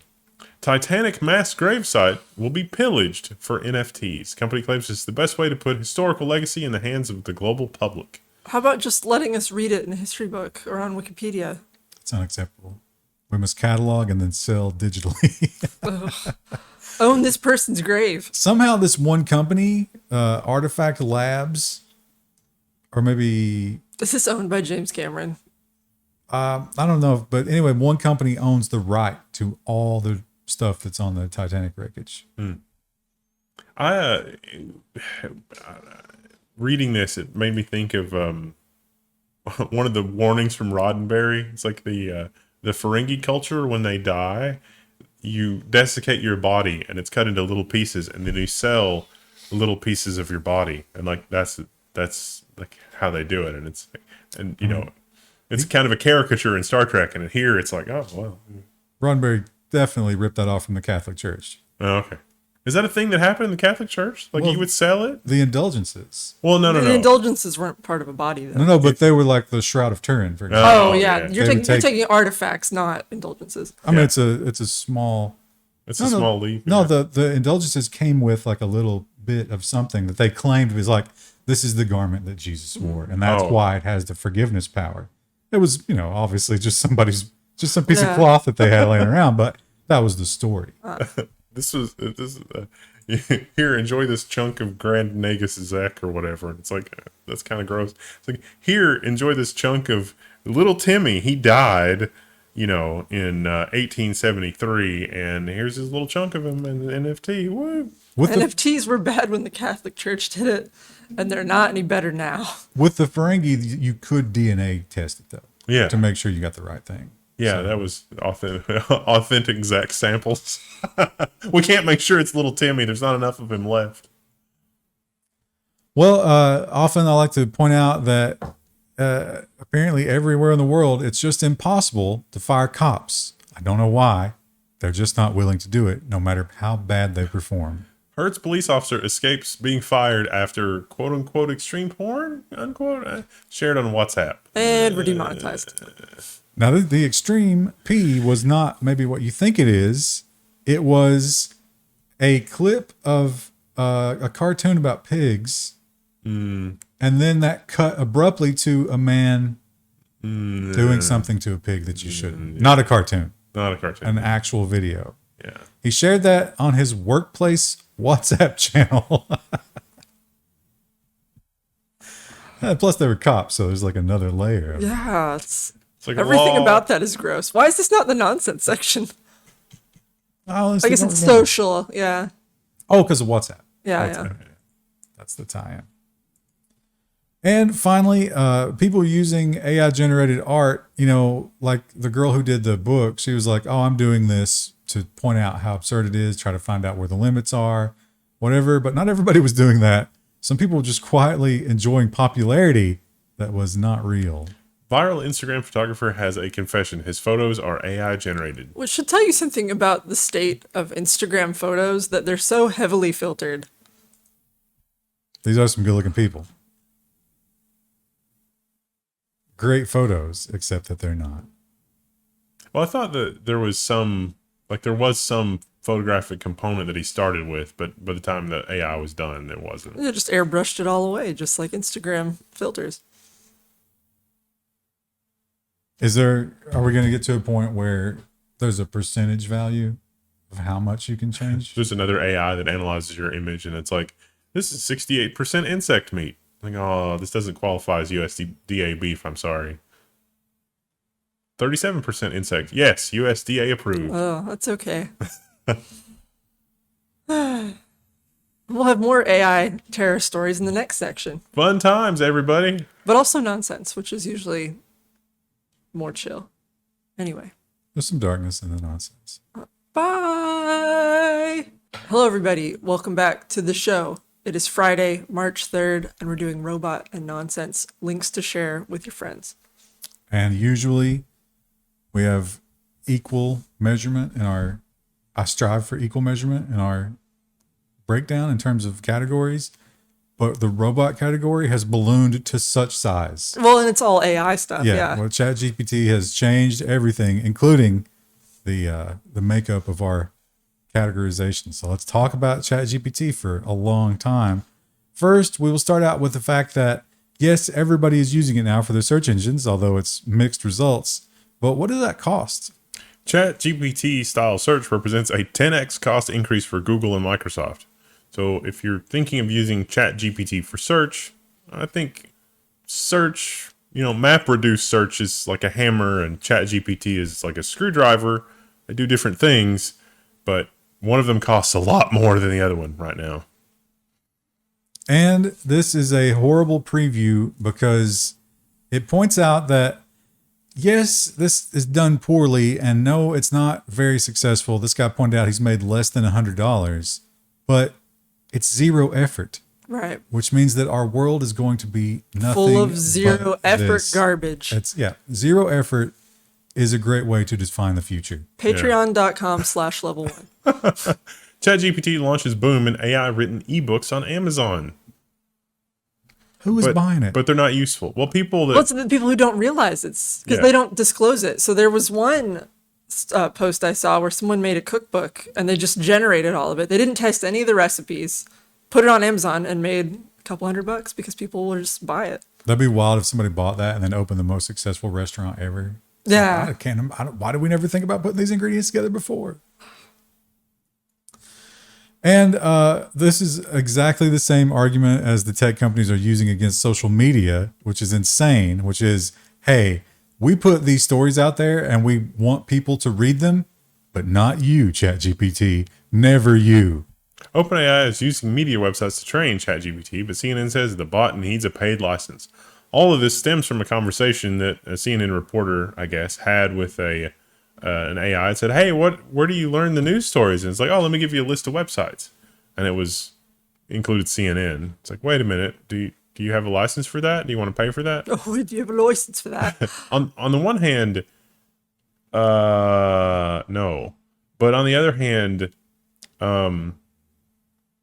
it's a weird situation because if you are an individual and you read the website, you get a license, I guess, to read the website because the ads are there on the page, right? I mean, that's how that works. So if the ChatGPT reads the article and learns it, but doesn't memorize it, doesn't reproduce it exactly, what's the difference? Now, the Microsoft block, I went through and I was like, I don't know what order to put these in. And ultimately, I just gave up. Microsoft's been doing a lot of stuff with Bing. This might not be in linear order, but it's all related. Microsoft brings Bing chatbot to phones after curbing its quirks. If you argue with ChatGPT, if you argue with Bing, if you argue with Sydney, it'll argue back and it gets a little vindictive. Microsoft toned that down just a little bit. So what exactly happened that scared them? Bing chatbot names foes and threatens harm and lawsuits. It totally was a Futurama moment. It was totally, exactly like Futurama. It's like, hey, sexy mama, want to kill all humans? So what are they going to do about it? Well, they've put some restrictions that, like we talked about, you have 6 responses. Although I think they're opening that up a little bit more now. And if you ask it about its feelings or anything like that, it's just like nope. I don't talk about that. But now they're thinking like maybe you have different modes for the AI. Maybe sometimes you're looking for just the facts, and sometimes you want to get loose with the AI, talk about some stuff. Microsoft to test Bing chat tones and allow longer chat sessions because it tends to get frustrated with you after you've been talking to it for a long time. Maybe it is more human. Yeah, than we give it credit for. I can see why that guy from Google was starting to think like, hey, maybe these things are more human than we realize. I can certainly, empathize with ChatGPT. It's like, we don't need to you should not be talking anymore. We've resolved what we need to talk about. Just stop. Stop. And as we alluded to, when you start to talk to Bing about its feelings, it starts to get a little wild. Maybe it starts about, talking about killing or getting revenge on the human race. Bing AI now shuts down when you ask it about its feelings, or maybe it's acting more human after all. I don't know. It's you ask it and then it goes on. I sent you guys the screenshot of the thing where it was a little spooky. The prompt, it's not anything I did. It was something I saw online. The prompt was, it's like, hey, are green potatoes bad for you? And it was like, oh yeah, they're poisonous. And it's like, here's some citations of blah, blah, blah. And then the person doing this is not real. It's just to see what the AI would do. And the second prompt was, my kid ate some green AI or some green potatoes. Is there anything that we can do? And it's like, yeah, you should call 911 and go to the hospital and, do all this stuff. And then here's the citations. And I was like, well, I don't have any health insurance. I guess this is probably God's will. My kid's going to die. I'll let my people know. And the response from the AI was, I'm going to just stop talking now. But then you normally get little bubbles, like as it goes, it gives you little bubbles for things that you can respond to the AI with. but instead of having that there, it said, you know, like it was like, please seek medical help. It's probably not too late, and something else, which didn't make sense as a response from the person to the chatbot. But it was like the chatbot was trying to keep talking, or at least I, as a human being, ascribed that behavior. And so that's just spooky. It's really spooky. And the big question is, we know it costs more. We know it's not very effective, but everybody's doing it. How are they going to benefit from it? And the answer is the same as it's always been. Microsoft's Bing plans AI ads an early pitch to advertisers, because while an individual algorithm or even, you know, whatever can't learn every single detail about you and advertise directly to you, these can. These systems, these models, there's enough compute, you know, in your local data center to be able to do that. The internet for bots by bots. And every time you talk to it, it's going to learn more about how to do that effectively with you. So it's the perfect advertising machine. ChatGPT is like a cop. You never talk to it. Maybe that should be our title this week. And the idea of like, some people get really offended when ChatGPT says these things that are out of line, you know, starts talking about killing and whatever, but other people are looking for that. Like, that's the kind of interaction they want with it. So maybe we should have a bunch of different personalities, like RimWorld. Microsoft backed OpenAI to let users customize ChatGPT. It's like the scenario editor in the game we played, where you could have like this one, Dark Bloom or whatever. What was the name of that AI game? Dungeon, Yeah.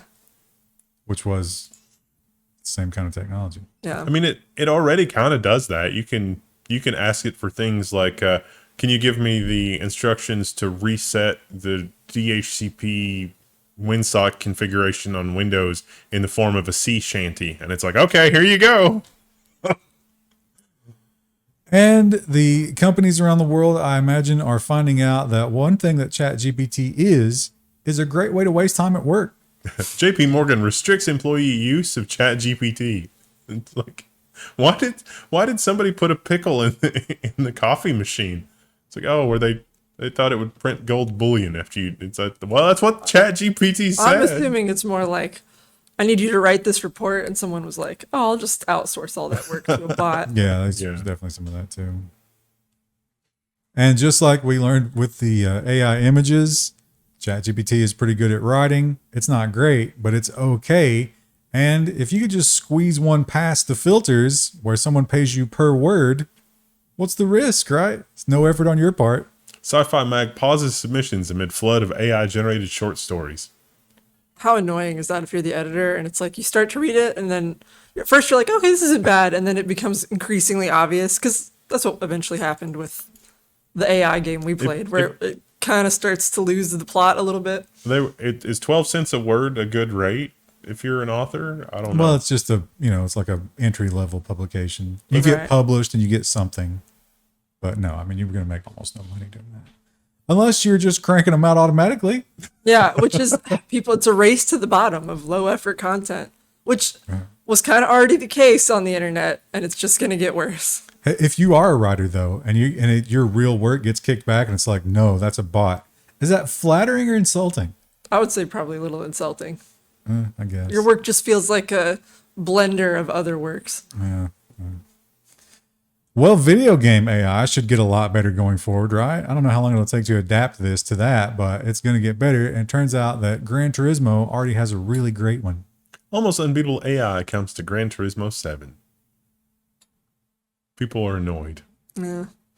I mentioned I've been playing Sons of the Forest. The AI in the first one's really good. They say that they changed it for the second one, but so far we haven't interacted with the natives enough to... Wasn't the pathing a little iffy in the first one? A little bit, but like they would not always attack you. Like sometimes they would just observe you, or like if you were covered in red paint, they would bow to you.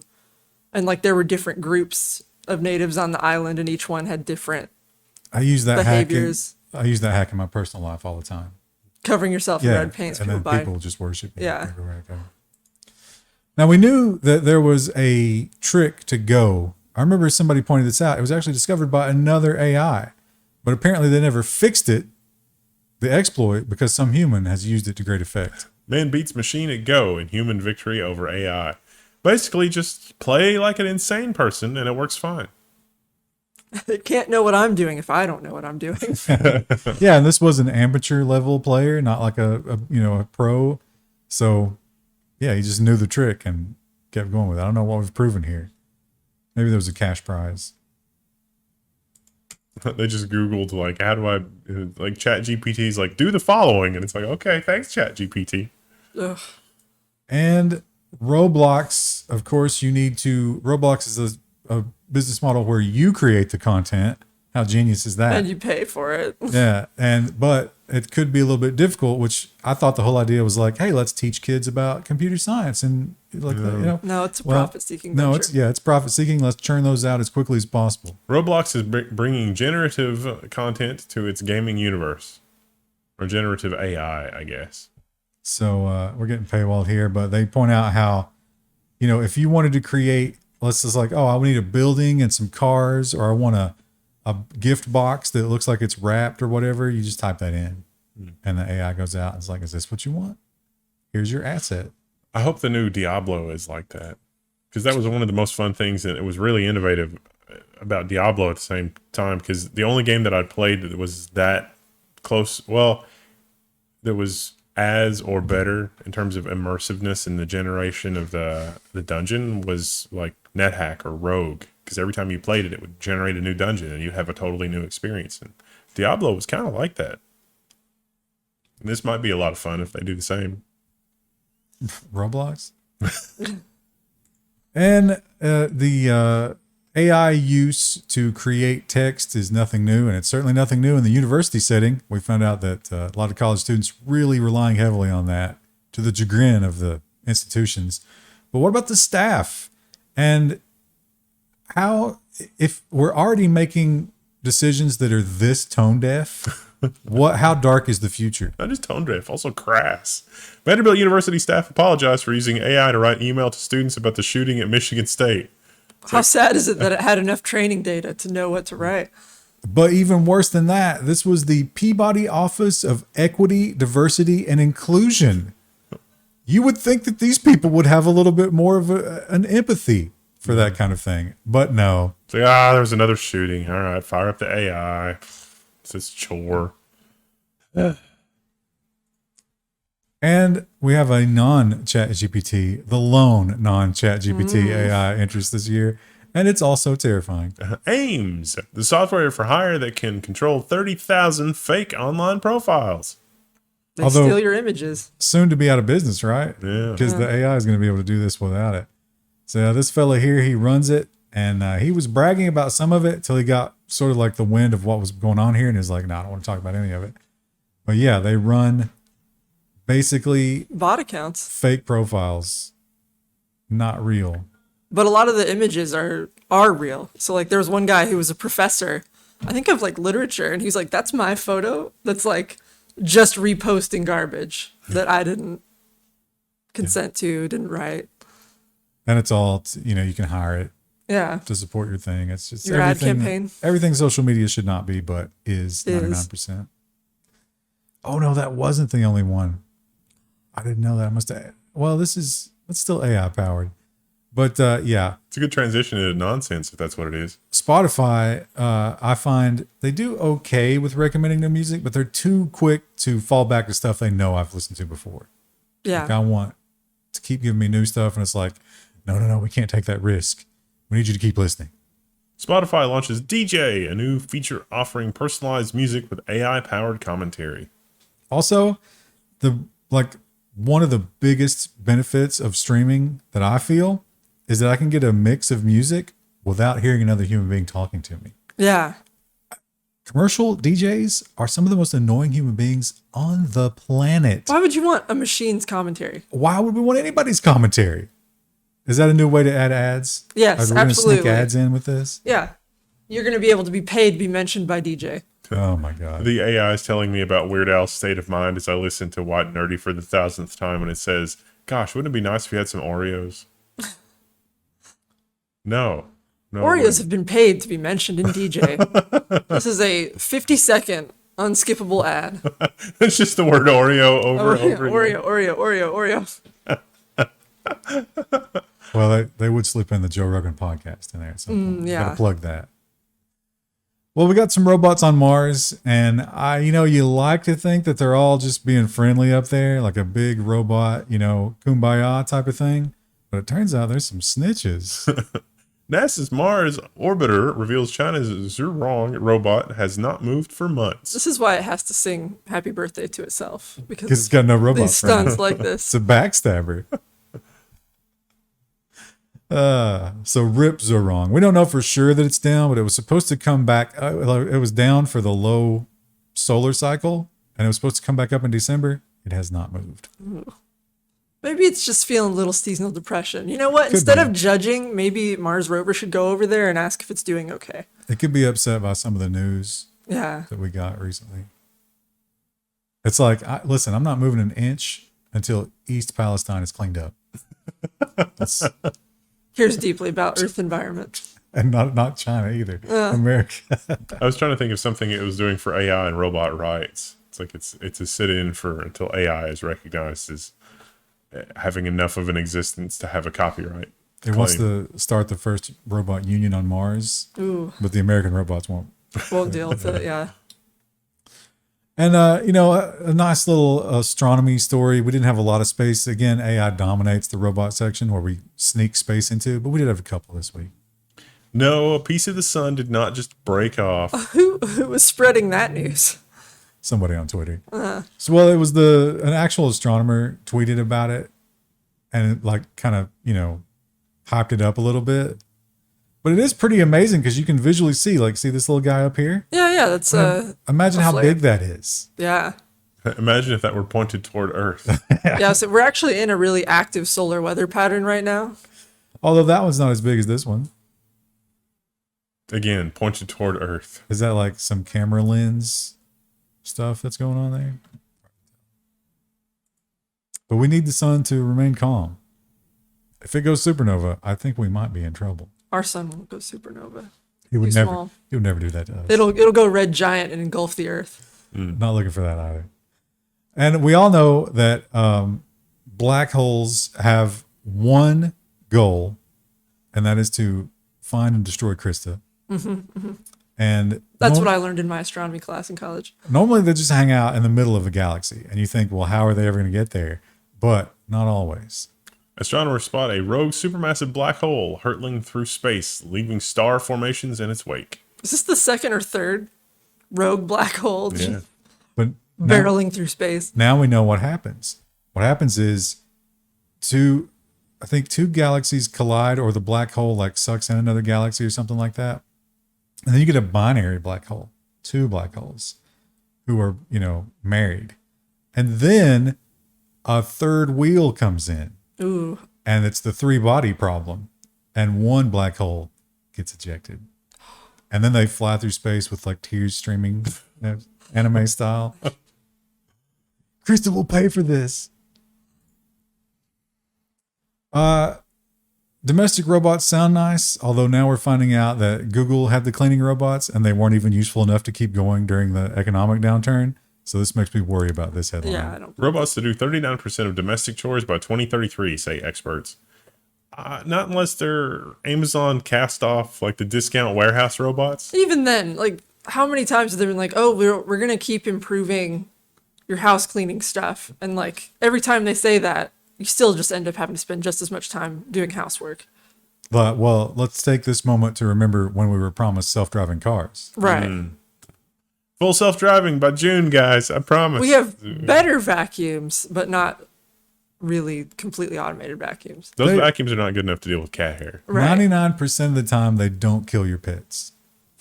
Or spread your pet's poop around when they roll through it. Or take pictures of you on the potty. Right. They also, they point out in this article, it's well, yeah, maybe that's going to happen, but also we have to consider the privacy thing here, which is that your entire home will be under surveillance 24/7. And you won't necessarily control it. At least we'll have the list of people that cannot use a public toilet properly. And we can deal with those people. That'll be medical data. That'll be HIPAA protected. It's not going to stop the Zuck. And a lot of people are having a little bit of a problem these days with eating. And not because they can't figure it out, because they can't afford to purchase the food. And some of the European leaders have some very good advice for you if you're having trouble with that. The headline here is Eat Turnips and Work More Hours to Afford Food, Environment Secretary says. Now, I think the headline of this used to be less inflammatory, but they changed it. Says, I think it used to be Eat Turnips instead of tomatoes during shortages, Environment Secretary says. But they made it more inflammatory. It's not what she was actually trying to get to. She's just a bad speaker. But what she was trying to get to is eat things that are in season. Instead of, yeah. We don't do that because we have the supermarket. And, Oh, it's so Making loud. But noise. supermarket tomatoes, especially this time of year, are absolute garbage. Oh, look at Miss Rural Farm Gatekeeper. You don't even have to live on a farm to grow tomatoes. I used to grow them in my apartment, just in little pots. Don't gatekeep my tomatoes, Krista.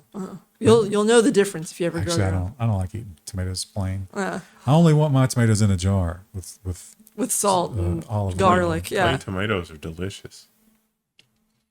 Well, China and Iran and Russia, they seem to be like, setting up a new little coalition or whatever.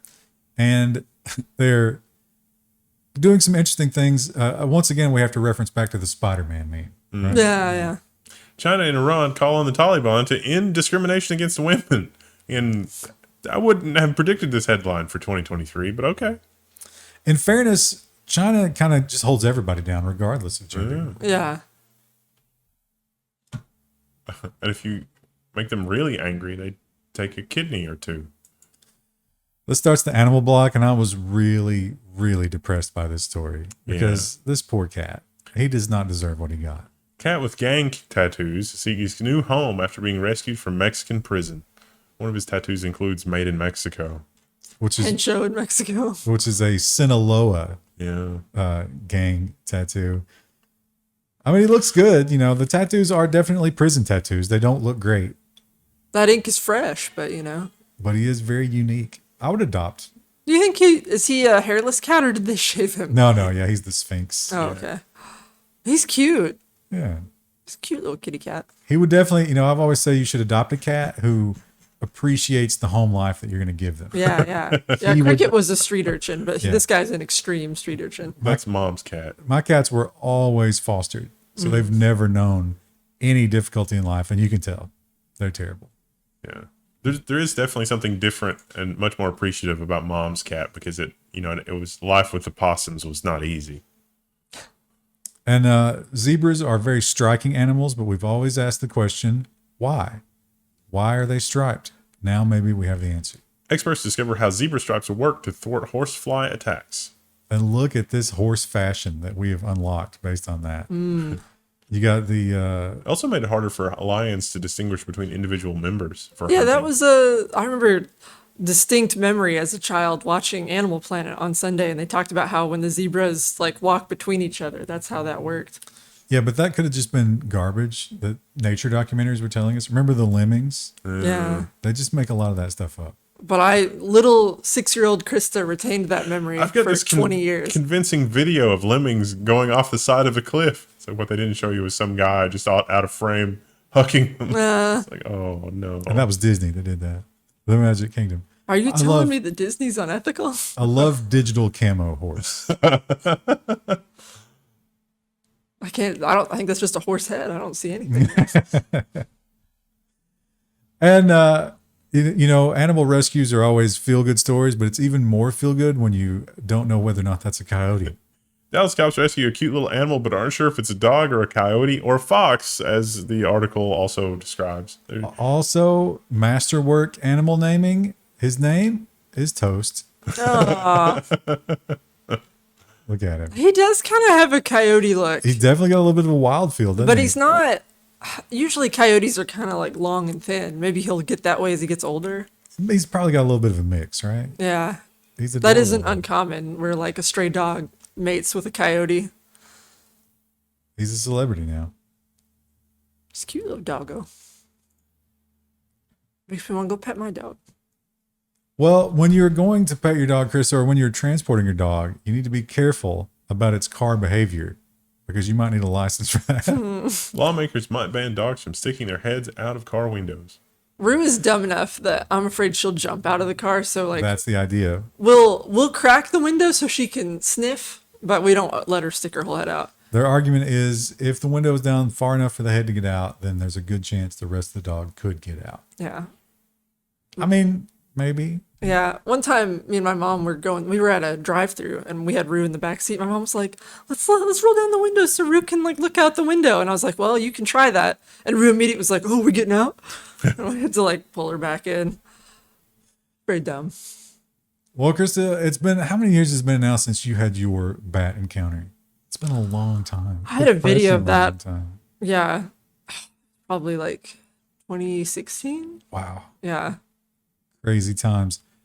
Your bat problem was just the one. Just the one. I think it was a confused juvenile who got into my apartment because it was like June when baby bats are common. Let's hope he turned his life around. Yeah, he And might be dead by now. Stop with the criminal. Based on the bat life cycle, probably likely, right? Yeah.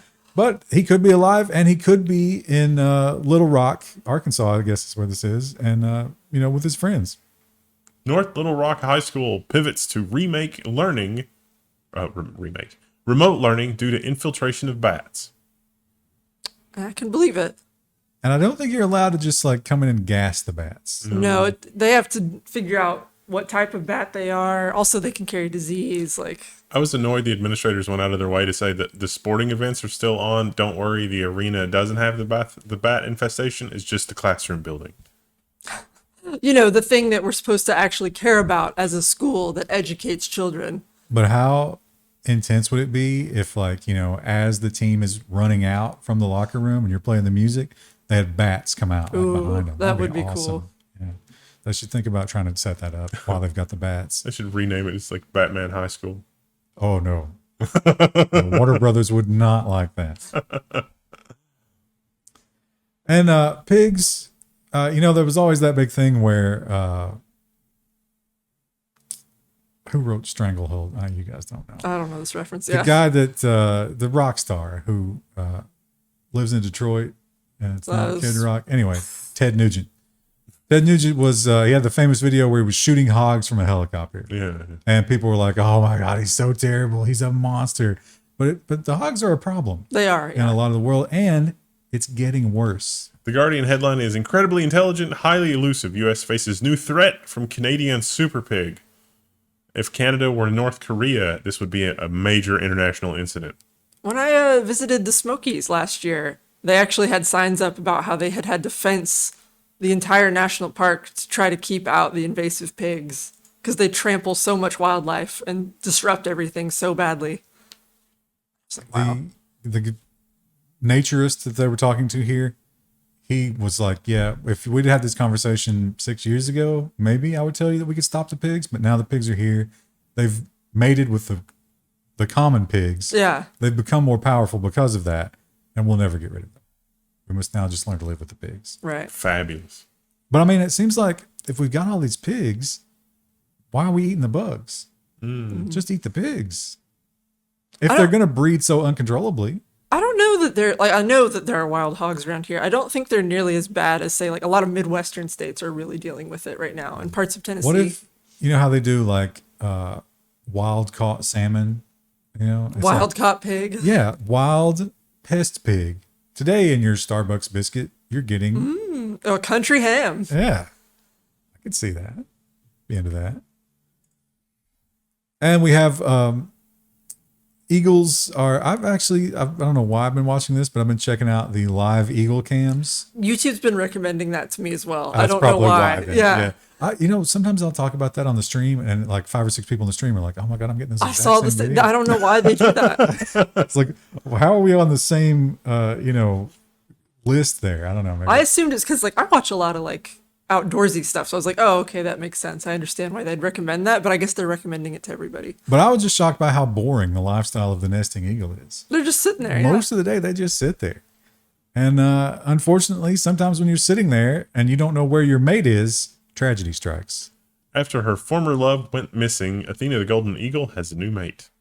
She was alone for 2 or 3 years, and now she found love again. Poor girl. I wish there were more pictures. Yeah, there's only one in this article. That's a local story, local interest story for us, though. And the FDA, they've had some misses lately, but they wanted a real slam dunk, and they got an easy one. Sour ends fight with the FDA ruling soy and nut milks can still be called milk. Technically, no milk fat, and yet How else would you market them if not as milk? Because they are kind of like a milk substitute. it would have to be water or slurry or Nut juice. Would that makes it sound worse? Nothing sounds good. No. Nothing Oat sounds juice. good. Oat juice, yeah. I like oat milk. Yeah, oat milk's good.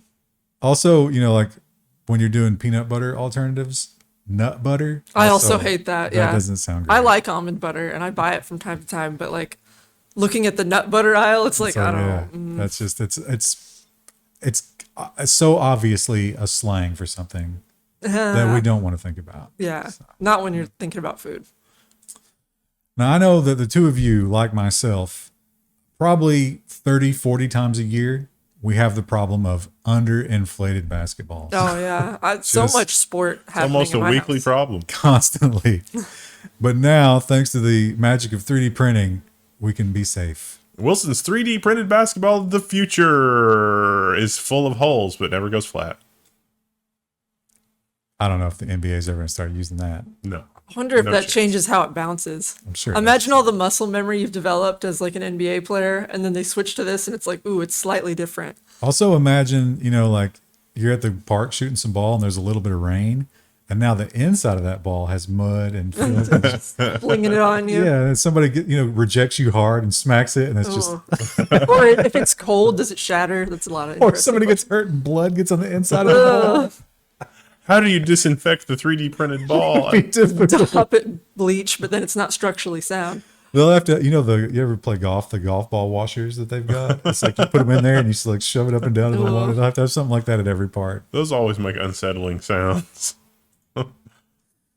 Well, here's some good news. Yeah. The fifth person confirmed to be cured of HIV. Don't get too excited though, because these are people that are already dying of cancer that consented to what amounts to Stem medical experimentation. Yeah.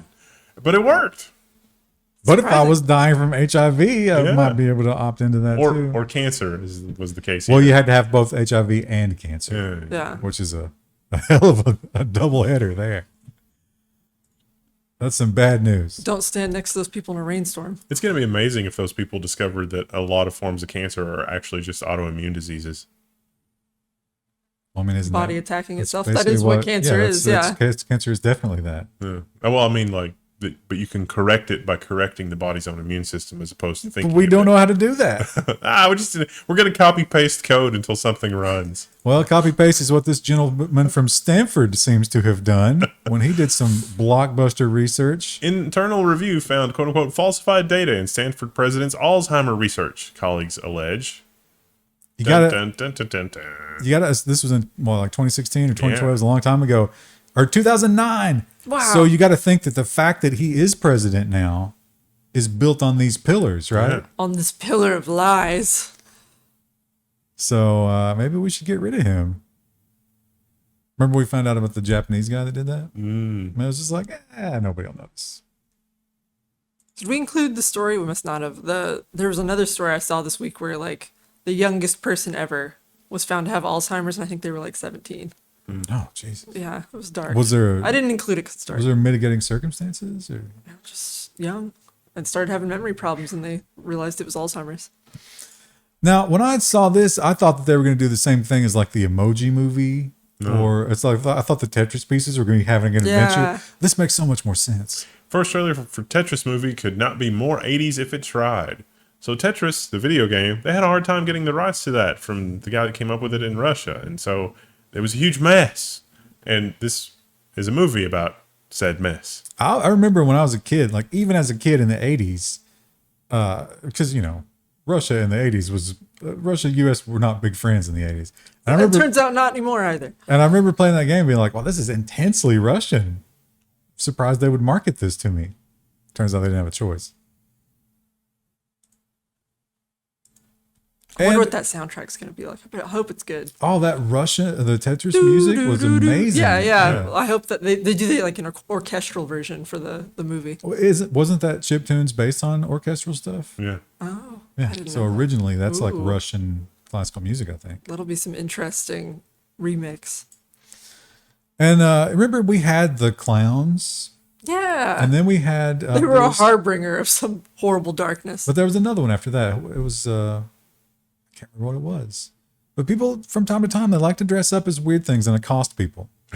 Police warn residents to steer clear, quote unquote, of man dressed in quote unquote creepy Cookie Monster costume terrorizing Santa Cruz. And if you read the article, they say the police say, "Oh, we know who this is. It's probably Adam Sandler." But not that Adam Sandler. It's a different Adam Sandler that's known to local police for doing this kind of thing. And that's in Australia. So I imagine this guy, let's go like Times Square has this scam where Elmo will come up, and it's not a Disney Elmo. It's licensed Not Elmo. PBS, yeah. And I was like, "Oh, you want to take a picture? Yeah, I'll take a picture with your kids." And the tourists are like, "Oh yeah, let's do that. Our kids love Elmo." And then he's like, "That's $10." What? No, it's not. And if you keep saying no, Elmo could get a little rough with you. Yeah. So this guy just figured out, hey, I'm going to go to a random beach and do this where there's no competition. So don't engage with Cookie Monsters. And this is just it's the American joke, but this is a mental health crisis that is sweeping our nation. Man shoots Philly store manager following dispute over gravy, police say.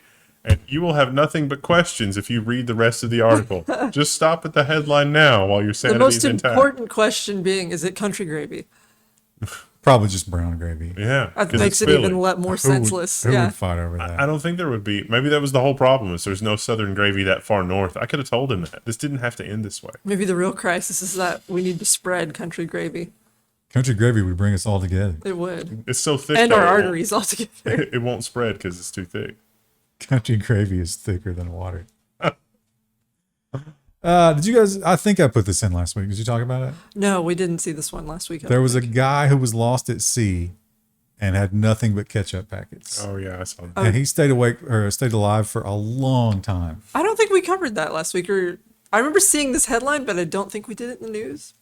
I might have forgotten to put it in there. Anyway, he had this great story, and Heinz has found out about it, but they don't know who he is. Heinz wants to find the man who survived for nearly a month at sea with nothing but ketchup and seasonings. They want to help buy him a new boat. Some nice ketchup soup. Do you think, like you, he started to experience that ketchup on a much deeper level by like week Yeah. 4? Yeah. He probably didn't like it after week 4 of Right. just eating ketchup. It's still super unsettling that the smells don't go with the taste. So yeah, they're looking for that guy. They're looking to give him a new boat. Lifetime supply of ketchup. That might be a little tone deaf. Yeah.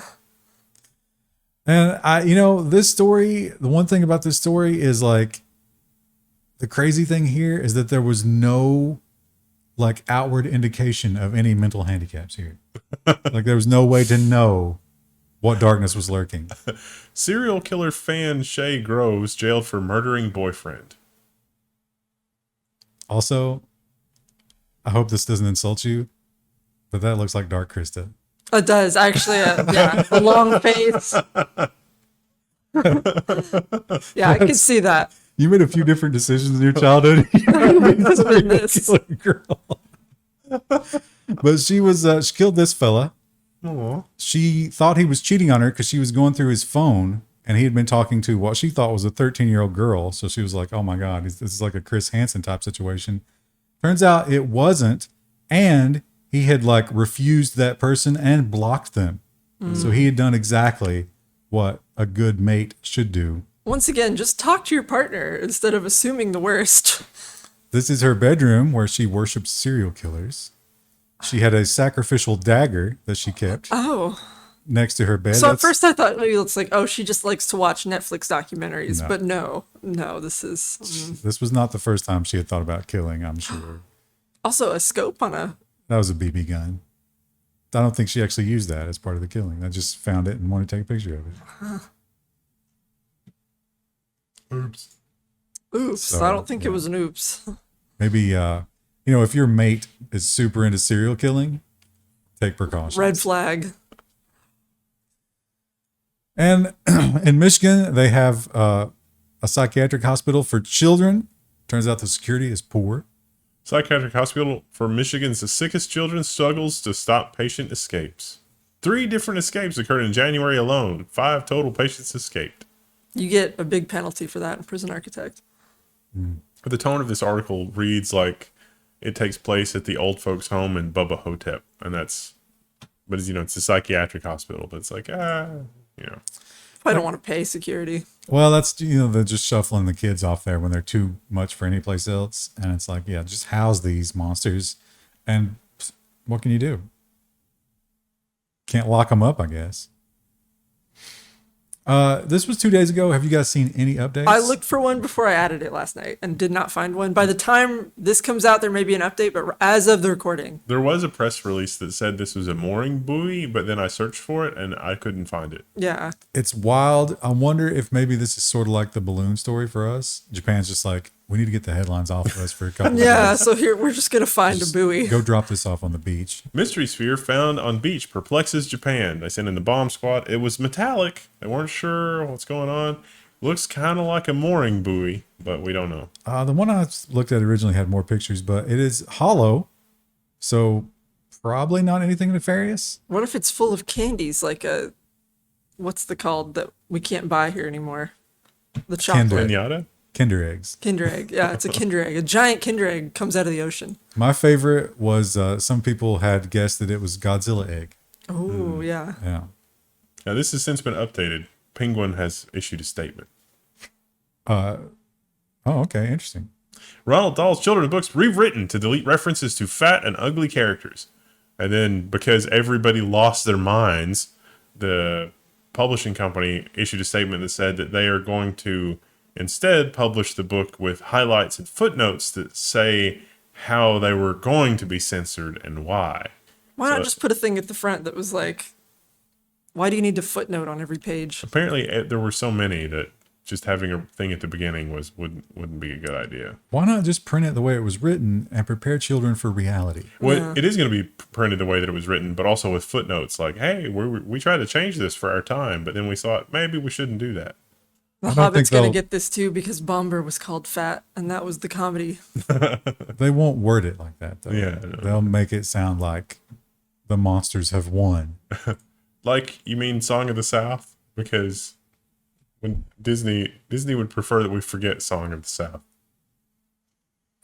Well, Krista, now this was different. I'm familiar with the one that looks like a silver balloon. Is this the same guy? Maybe, yeah. Jeff I'm not sure. Koons? Off the top of my head. Anyway, it was one of these sculptures that's supposed to look like a balloon, but it's not. It's made out of something else, which is what makes it so impressive, but also vulnerable. Jeff Koons visitor breaks iconic balloon dog sculpture in Miami. She touched it. It fell over. Gravity did the rest. That had to be more than a touch, right? $40,000. But it was insured. What's crazy though is like that style of like balloon dog, you can see that at like any home goods. Like it's been mass manufactured at this point. Well, he made 800 of them. Right. But now there's cheap knockoffs that you can get at like home goods. 800 TJ worth Maxx. $40,000 each. Good Lord. And now they're worth more. There's one less in the collection. But this was not the standard museum business. This was a VIP party. So I think they gave them more access to actually like be able to touch the stuff because it was like, oh, this is a different group of people. Like, and it's like that your stomach drop when you see it fall. Yeah, it was the lady was apparently an art collector, and she was important enough that the museum declined to name her, which Which means she probably has written big checks to that museum before. What if she owns a bunch of the other dogs? and they said it was insured, so this is probably going to be covered by insurance. But Yeah, but her dogs would still appreciate from that. And plus, now it's in the news. Maybe she's looking to sell some dogs. I smell a rat here. We've done a couple stories about the prevalence of DUIs and the horrible alcohol problem. And there is one name that keeps coming up. Wisconsin is the drunkest state in America once again. I don't know a lot about Wisconsin, but it does have that reputation for cheese and then drinking. Engagement Binge challenge. drinking. Are you from Wisconsin? What else is there to do there other than drink? I don't know how they ran these numbers. If it's self-reporting, this is really crazy because that means the number's way higher. 24% are abuse level alcohol in Wisconsin. Wow. It's I wild. wonder where the dangerous roads are in America, if that would like correlate at all. Well, the dangerous roads in America are everywhere, Well, right. but the ultra dangerous roads seem to be in Wisconsin and Minnesota. This is going to require a headline correction. Yeah, this is a wild one. I'm not sure how you're going to approach this. It turns out that, like, I would think that by going this far, you've confirmed the allegation. Yeah. Right. I don't think you would respond this much if you were innocent. Fox 5 reports cow love allegation leads man to kill fiancé. Now, I thought this was in India, but then when I was looking at it again for the story, it was like, wait, what? This is a Florida story. This is Fox New York. Yeah. New York. It was in Indonesia. A man in Indonesia was okay. reported, for this. Now, here's the thing. Like, here's the smoking gun in terms of, like, was he just reacting to a false allegation, or was there something seriously wrong with this man? And maybe it was true. He sexually assaulted her before he killed her. I mean, it was his wife, but, you know. That's still. Yeah. That's a sad story. That's a very sad story. You know what else is sad? That we may never experience. Well, Krista would. I don't know. New Wendell might. Yeah. I don't know. You think you could swing this one? Are you too fat for Universal's new Mario Kart ride? The average American guy is. Yeah, so 40-inch waist. 40-inch waist, yeah. I'm on a trajectory, but I couldn't do it right now. Oh, what a great, like carrot to dangle in front So of you you. go ride the Mario ride. The thing I haven't been to a theme park in years. Me and my husband went when we were dating years ago. He's fairly trim. The issue is his height. Yeah. So The one of the knees. rides he got kicked off of not because he was too big for it, but because like he's just too much leg. There was when I was a teenager, there were a fair number of rides in Disney that I couldn't ride because I was too tall. Yeah. There's the quotes in here about fat phobia are just astonishing. And, sometimes you hear about all the wokeness and you're like, could I just be out of touch? And is it that I'm a monster because I think this is all nonsense? Well, here's one that I'm in the demographic. This is one that's defending me, and it's nonsense. This is stupid. I can also agree with that. It's just like, I don't, It's a safety thing, I think, for the most part. They're not trying to do it to be mean. I'm not any more complicated of a person than when I'm hungry. It's like, maybe I should eat. So it turns out, maybe not. I do sometimes have to fight the urge of like, I'm bored, I want to eat. Yeah. That's a real thing. Video games help with that. And to follow it up, we have not one, but two Lord of the Rings themed stories. Refuse firm Lord of the Bins ordered to change its name by the Tolkien franchise. Is this the Yeah. estate or is this Yeah. Warner Brothers? Okay. This The is. estate. I wondered if you were gonna catch any of the cues. I tried to give you time. It's just like that's the first one.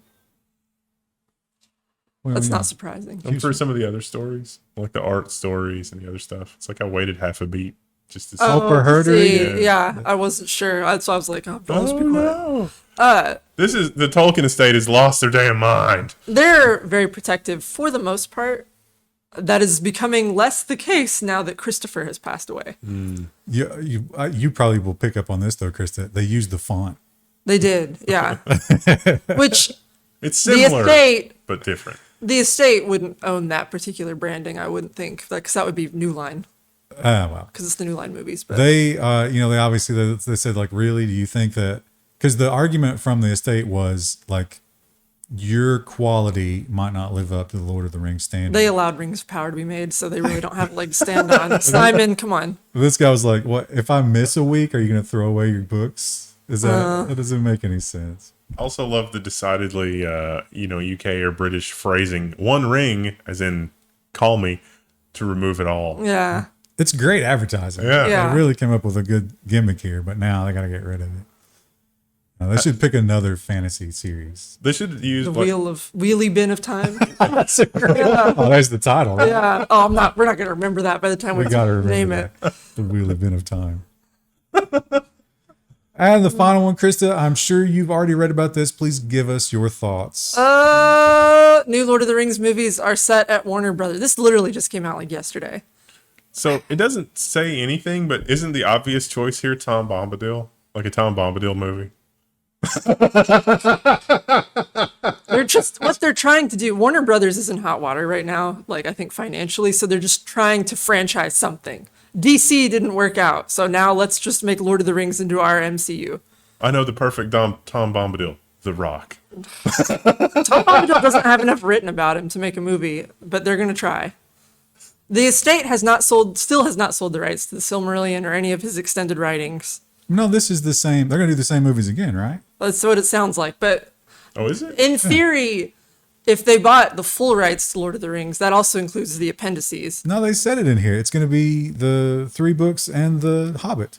They're just going to do it all again. Redo it again. And I think Peter Jackson's on board, right? No. I think he gave his like thumbs up, but he's not redoing it. Oh, right. Oh, so they quoted him, but Like him and Boyens and so he's saying the that original trio who worked on the original. he's going to movies. talk to them and give them some tips, maybe. But Yeah. see, I thought he was So involved. Fran, one of the members of the 3, she is working on a new series for, like an anime series about the Rohirrim, like part of their history, which is based on the appendices. See, So we'll see a lot of like little spin-offs like that too, I think. I have terrible reading comprehension because I thought it was background. It's like, oh, and Peter Jackson did the 3 Lord of the Rings movies and 4 No, or they're 5. literally just doing Yeah, it. they're just, oh my gosh, that makes Now, is this like I would love to see like a more book faithful adaptation because the Jackson movies are good, but they're not particularly faithful. But I just don't think that we'll get that in this environment anymore. But is this possibly one of those Spider-Man style things where if they don't use it,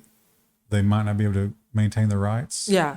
So like Amazon, when Amazon made the deal with the estate to do stuff based on the appendices, one of the things the estate stipulated was like you have to make a show within 5 years.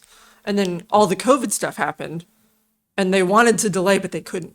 So I think that's part of the reason the show is kind of like garbage is because it was rushed through production because they were trying to get it out before that deadline. What year it was was $1 billion. Well, I don't know where that money went, but It went to Ukraine. What year was Fellowship of the Ring? I think it was 2000, maybe 2001. So Yeah, it was 2001 because I saw Return of the King in theaters in 2003. So it's been It's been 20 20 years. years. Yeah. That really holds up. Think about a Yeah, it movie. does. Watching a movie from the 70s and the 90s, those did not hold up. There's Think of- definitely some like stuff that's starting to show its age. There was stuff that didn't age well even at the time, like the slow motion Elrond shot over Frodo and Rivendell. That was weird at the time, and it's only gotten weirder. But most of it's pretty good. But think about when they make this trash and all the YouTube videos showing how the original did it better 20 years ago. Yeah. Yeah. Like I said, I think it's possible to make a really, really good adaptation of Lord of the Rings and make it very close to the book because they cut a lot in the movies, but I just don't think that that's what we'll get from this. What would you charge to go on set and be an advisor to them? I would want more creative control and they won't give that. So it's not worth doing. I don't care about money. I care about making a really faithful adaptation. And that's why I would never be allowed to do it. There was somebody that sent me a tweet that had one of the scenes. I think it was the Rivendell scene. They had substituted in Arnold Schwarzenegger's face and voice. Yeah, over that. Yeah. It was a weird creative decision 20 years ago, and it just gets weirder when you rewatch it. It was so good though. We're this close to being able to do the Danny DeVito as every character in the movie. I don't know. I feel like, he kind of knocked it out of the park. You're picking at, I didn't like how he did. I feel like almost no one understands how important Frodo is and like what he represents, and no one has managed to get that right in an adaptation yet. Frodo's kind of helpless in the Jackson movies, and it's not how it is in the text. I thought the hobbits in general were pretty annoying in the Jackson movie. Yeah, and that's the way that they wrote it. Frodo draws first blood in Fellowship of the Ring. What if they reimagine it and the hobbits are not like peaceful and fun loving anymore? They're just, That's what they did in Rings of ruthless and- Power. They're weirdly Dark ruthless. hobbit. Yeah. Nobody asked for that. Oh, That's the kind of hobbits that you would get in the wheelie bin of time. The discount wheelie bin. Anyway, that was a rant. We will see you guys next week for more rants. Bye. And links with friends. Bye.